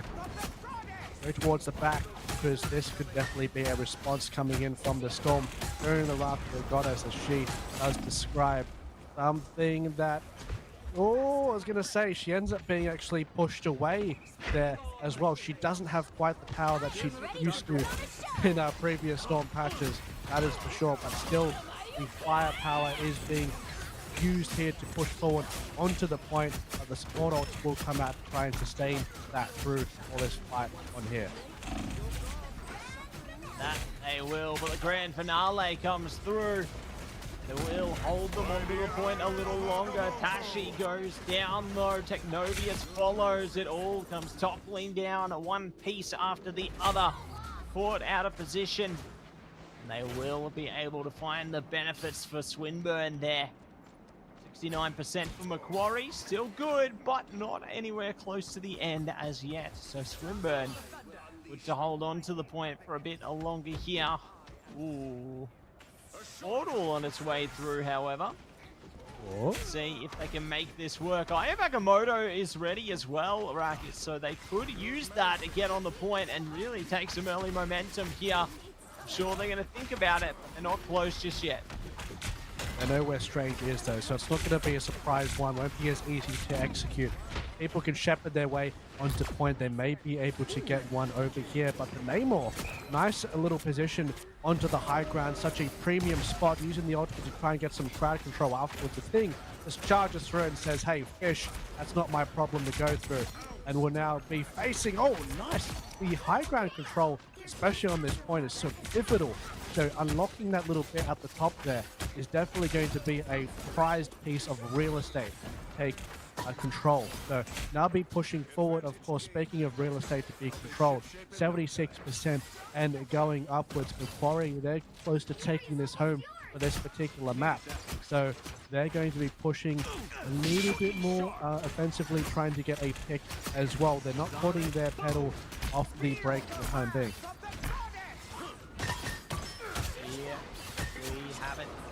Kill after kill. Raining in right now. Macquarie one step closer to taking this map. OT rears its head. Will Swinburne be taken out here? Will it all go down? Yes, it will. Macquarie, locked and loaded, managed to find it in the end. Racquetz 2-0 on the first map. And a great way to start here. Very much so indeed. Pretty good way to do it in that kind of fashion too. I mean, considering there was a little bit of back and forth as well in both of these squads, and a unique kind of style as well, Matsy, with that composition that we did end up seeing. I mean, a little bit of a different composition for both of these teams, of course, seeing the return of Storm. We did see a phase where obviously we were just seeing Storm every single game, pick and ban as well, don't forget. And, you know, now we find ourselves in a match where Captain America is present, where we have the Hawkeye as well. So I like to see it. I like to see a little bit of hero diversity here. Give some of the crowd something to be hyped of, you know, and it certainly does change the dynamic for a lot of these fights as well. They're not going to be ending. They're not going to be starting in the same type of way. When you have a high sort of priority pick character that wants to alleviate some of the pressure early in these fights, such as Hawkeye. Yes, it's cool getting a potential one-shot, but at the same time, it's a bit more risky coming into a lot of these because you really need to hit your shots. Not exactly the biggest power pick that we've seen with him in the past as well because of the amount of nerfs he's received too. So very cool to see. But, previously coming in to, an interview before Matzi as well, highlighted that the importance of playing to your own style. Like, let's say, you mentioned the Hulk. We haven't seen a Hulk before. For me personally, Hulk is a character that I play a bunch, but I know if I hop into ranked, I'd rather play a character that is lackluster in, a Hulk that has been nerfed several times than me pick someone that may be a little bit better in the meta, but not as proficient as. It's like more of a comfort thing. And in an environment where you're, with teammates, where synergy's taken into consideration, with cores, that's only going to become more important. Absolutely, Racquetz. I think the importance is only going to build up there. And I guess, like you said, it's going to be super important to play to your strengths there. And that's why, I guess, adding on to that, it's important to have such a diverse character pool, right? Being able to play as more characters than just being, say, a one trick definitely goes to show your strength as a player. And I think you saw the results of that heading into that matchup there, because that Star-Lord ban was targeted against Tashi. Then Tashi adapted and moved on to the Hawkeye, and they were still able to make a grand impact, even despite the nerfs on that character. So they played into their strengths there and managed to take that map with their team as a result. So great to see the adaptability coming through there from them. But I'm curious to see what's going to happen on Spider Islands, whether we do see a full change up, from the opposing roster there, whether it's going to be adaptability coming out from them as well. They lock in and manage to go into their flow state there.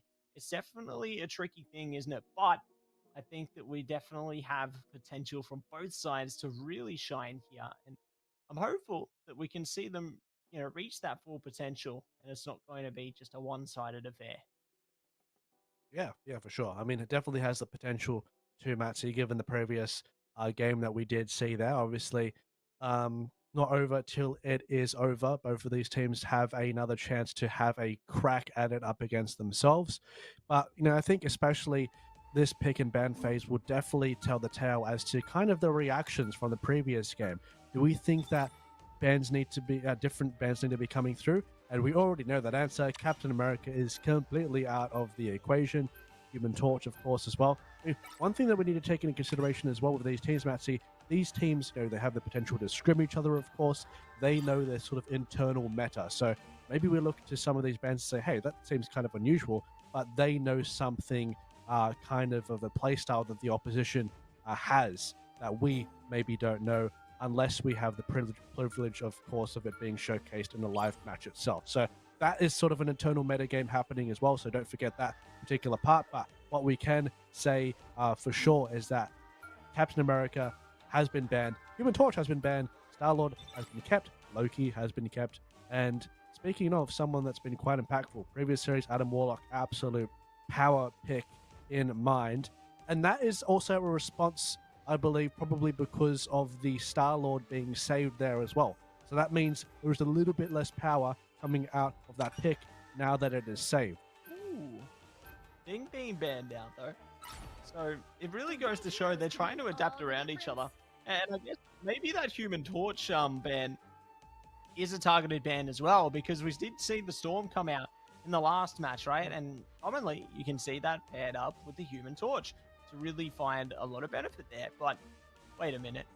Racquetz. It's Hulk. It's oh Hulk. My gosh. Hey. It's Hulk. I can't believe it. We are seeing the Hulk.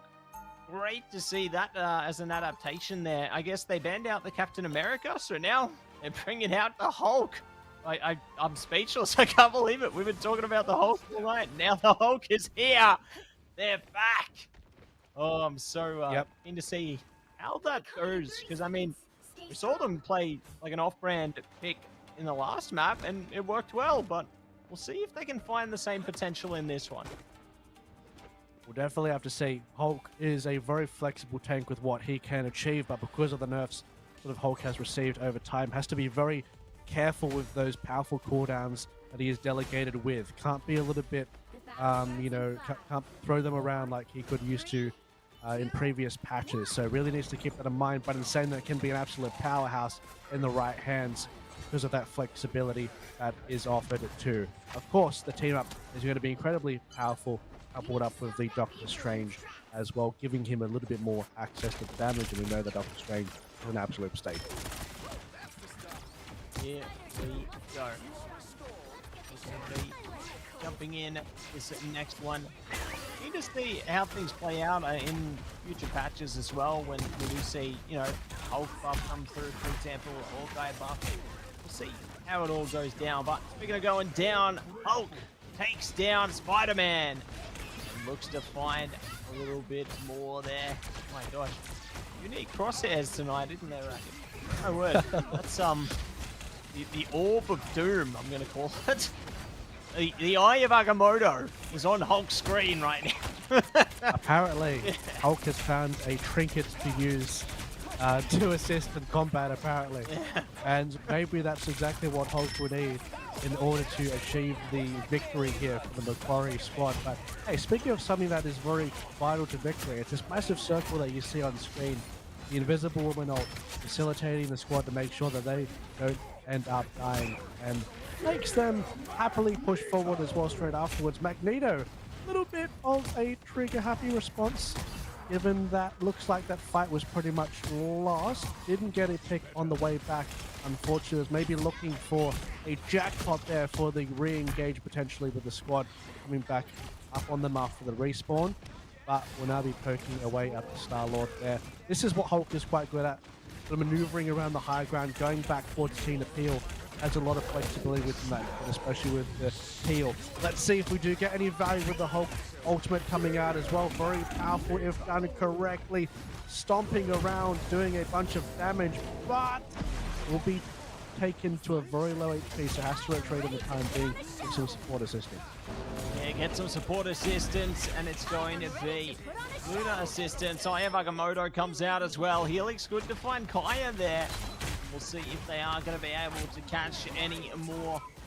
As Luna tries to shut down Magneto there, but we'll see what else they are going to be able to touch through here. Hulk just bouncing around the point right now. Damage is great. We love to see it, and we'll see what else they can manage to grab over the top here. They hold back. Star-Lord tracking him down. There it is. Tashi shuts down Blooper Dooper. Almost the Loki as well. Takes down the totem there, and good night. That's great tracking down. They've hunted them, Racket. Learning your ways. Apparently. I mean, I can't complain with this composition that they have, courtesy of the Mean Green Machine. And really helping with this front line as well. Doctor Strange being pushed a little bit, but now aiding in their healing. The supports need to take a look at the person next to them. There we go. Very, very good. It was a close call there for a second. Hulk is now on the back line, causing a bunch of pressure, assassinating Loki. This is like the scene from the particular Avengers movie, and smashing him left to right. And tell you what, there's 25 seconds left on the clock. This is a absolute stunner of a performance so far from Macquarie. They're looking fantastic. And speaking of, Portal from behind, this could be exactly what is needed here to try and get a sneaky win here for the fight. Let's see if they can manage it here, Racket. They push in a Luna ultimate around the back, keeping the team alive here. Swinburne trying to press up onto it. It's Hulk time. Oh, the sleep comes out, but they don't care. They're going to be pushing straight into it. Tashi's down. A good duck from Blooper Dooper. Traded straight back. Holy moly. Hulk is on it right now. Shutting them down piece by piece. The more ult comes out. And they managed to do absolute work there, Racket. My gosh. Wow. Let's go. Definitely World War Hulk in action. Absolutely planetary destruction facilitated, of course, by the support healing of the Lunar Snow. Surviving that whole fight as well with an incredible position. That is great. If you are a Macquarie fan here, then you are absolutely standing in your seats, because that performance from the squad, nothing short of a spectacular. That's a hard hill to climb.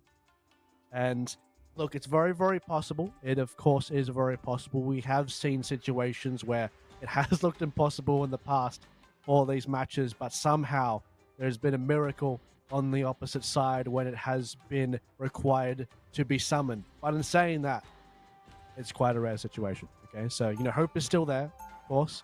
Will it happen? We'll find out that answer quite soon. Both of these squads, fate is in their hands.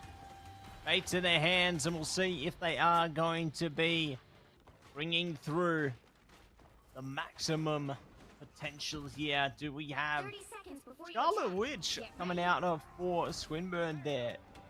Keen to see how that one plays out for them. They got Scarlet Witch and the Star-Lord this time around, so definitely something different, because we haven't seen Scarlet come out for any roster tonight. So curious if this is going to be the ace in the hole for Swinburne here.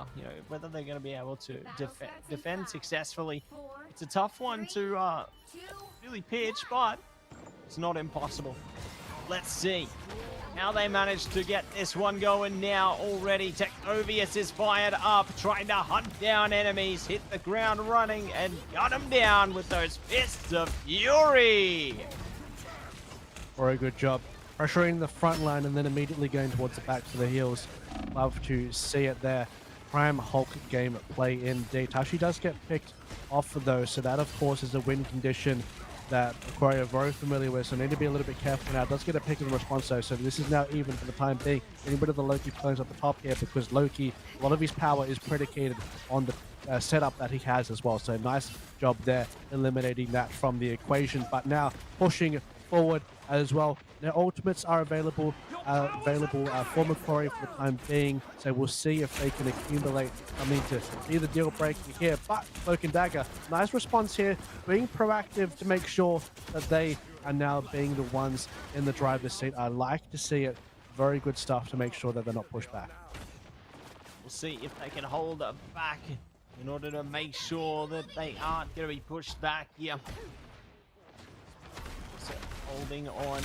I like how this little Hulk plushie, by the way, a little Easter egg on the right there. Didn't quite get it, but I saw it briefly. We will catch it again in a bit. But irregardless, they press on. The battle is legendary here, and the kill will come through. Helix good to take down Magneto, looking to follow up as well, perhaps on to the opposing range. But Hulk is on track. Here comes pure chaos, and it's pushed all the way back. No! Blown away, Racquetz. Apparently, that could have been the game with the ultimate, but no, it is so unfortunate, as is Scarlet Witch a lot of the time with that ultimate, unfortunately. But there we go. 0.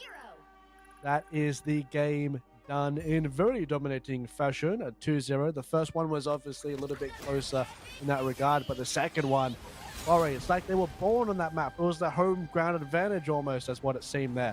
And Technovirus, World Breaker, Hulk, smashing the Iron Man helmet, smashing everyone in that game as well. Love to see it. I love to see myself a lovely Hulk performance, but someone who does play a lot of Hulk, you always have to credit your healers as well. It's quite difficult to play Hulk if you have incompetent healers. So very big, massive clap to them as well. Obviously the DPS showcasing a massive amount of pressure as well to give the space required as well to have a zero death run on a main tank character. So big round of applause all around there. Very entertaining game to watch. Decent amount of character variety all around for this particular match in itself. So that's definitely maintained a massive amount of entertainment value in that regard. So big thumbs up for me.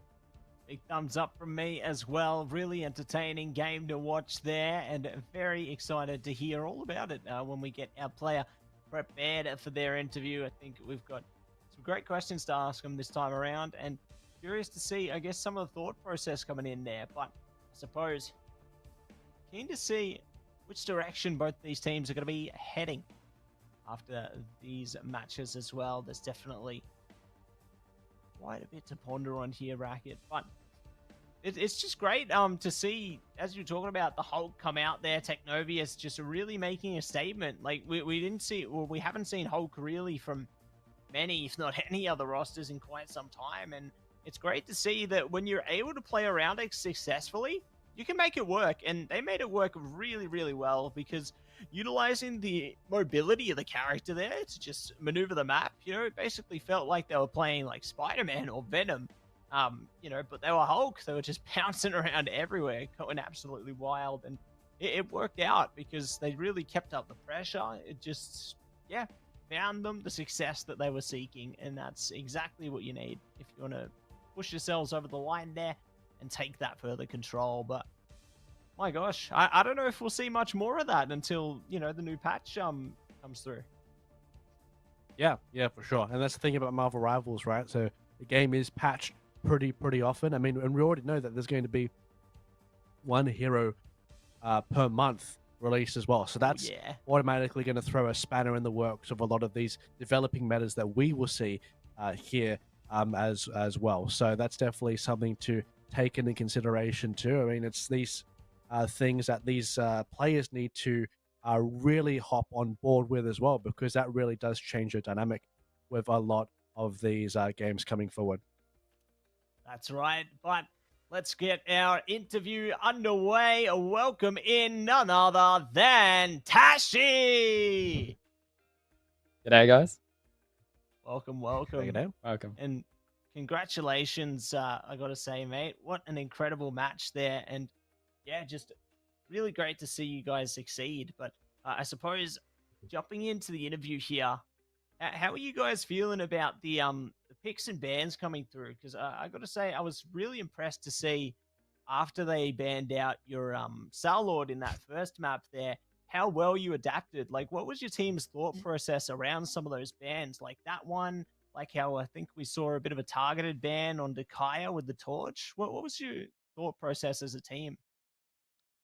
Well, pretty much when we went into making our team comms, we first looked at what kind of main team were they playing during the AEL, but also like kind of like how we see them in comp and like how they play like their most comfortable characters. So we saw that he pretty much only played Human Torch and Susan Storm and like a few other characters, but we wanted to make sure that we didn't let Human Torch get through because we hadn't had a lot of practice against Human Torch players, and we felt just a bit worried seeing a Human Torch player when we've never played against one before. And then with our protects, we made sure that Technovia's cat player was obviously going to be more of a threat into their comp because of just how annoying he is.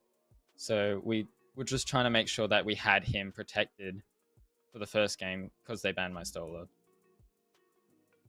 Fair. I mean, that's reality of a lot of these things as well. I mean, it's kind of a compliment in a way that, you have the opportunity to be a targeted ban in that situation. Bouncing off one of the things as well, because as I was kind of talking about towards the end of that match there, with the release of kind of like the monthly schedule for these upcoming heroes, I mean, you mentioned sort of the lack of practice between for Human Torch, like let's say a little bit more of a rarer pick as well, right?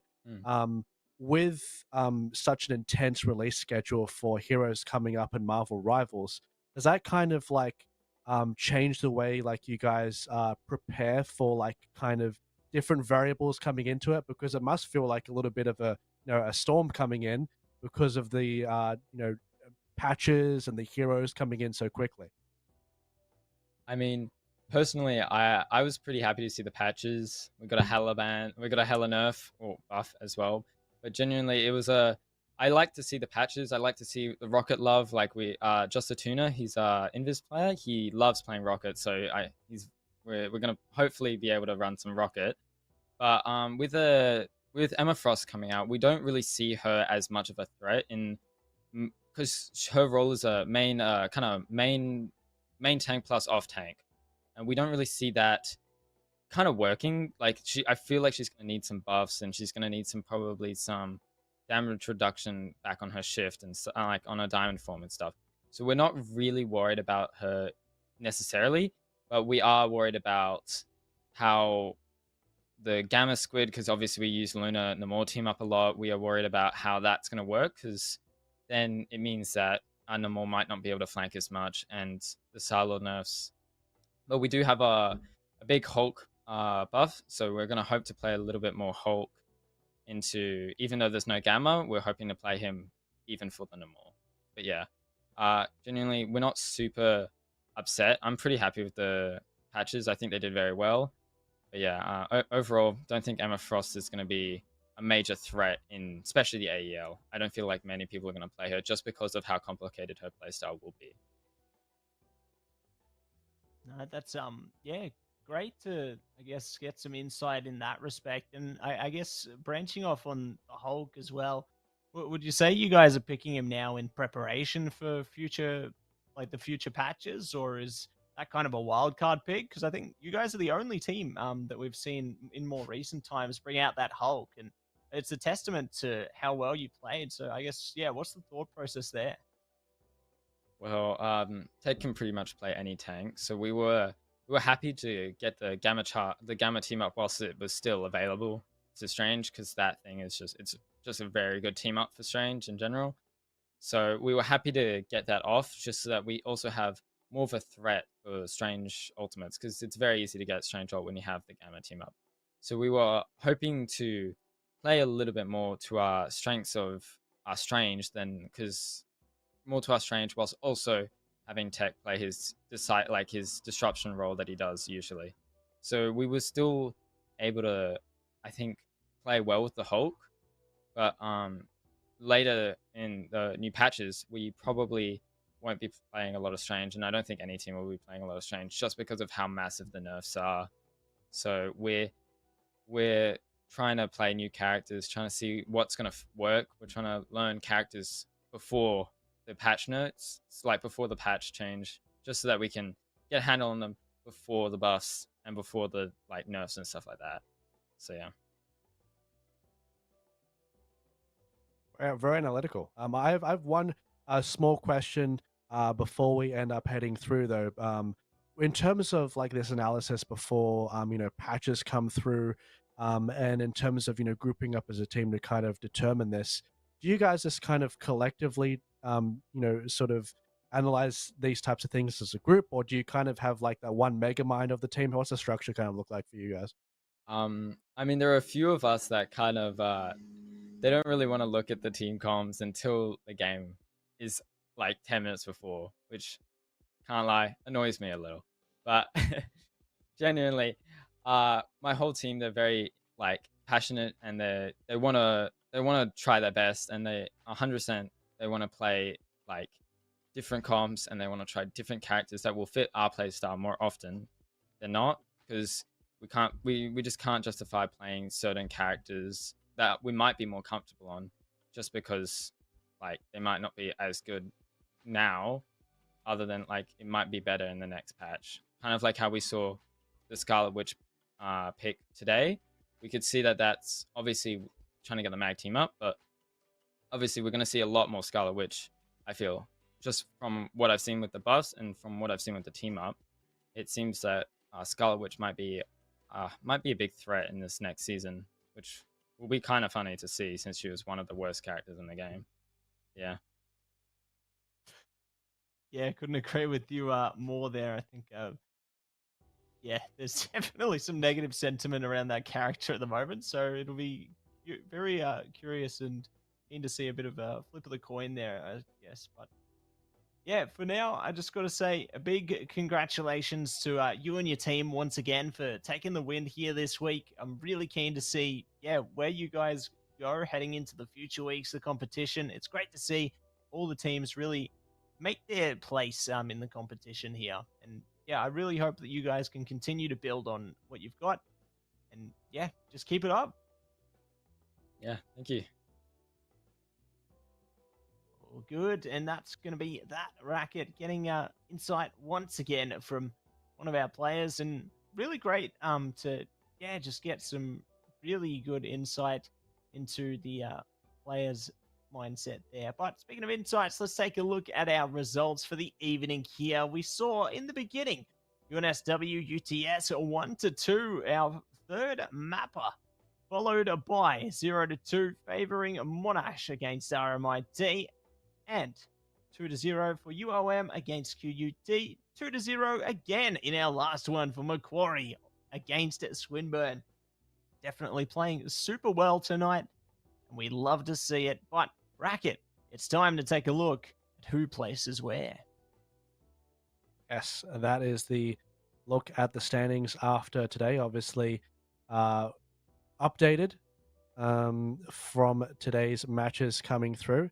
And the good thing is of this, Matsy, is that you see a clear difference between a lot of these teams now. You clearly have sort of like that top four really establishing themselves throughout this board now. And yeah, it's a bit more different, of course, than what we previously had with the previous look at the standings earlier tonight. Yeah, it's certainly changed direction, hasn't it? You know, like we've got Monash on top, UTS in second, just by that loss that they got tonight. You know, that third mapper coming back to bite them. And then UNSW, Macquarie, going to be tied up third to fourth, following with RMIT UOM fifth there. It's all just very tied up at the moment with tied up seventh place, of course, QUT and Swinburne. So curious to see how that plays out heading into the remaining weeks here, because, yeah, we're certainly seeing the teams solidify their positions on the leaderboard, and I'm excited to see what the finals will look like later on in the piece as well. But it's great to see the improvement and the adaptability of teams as these weeks play out, as well as, you know, characters getting pushed out there, patches, you name it.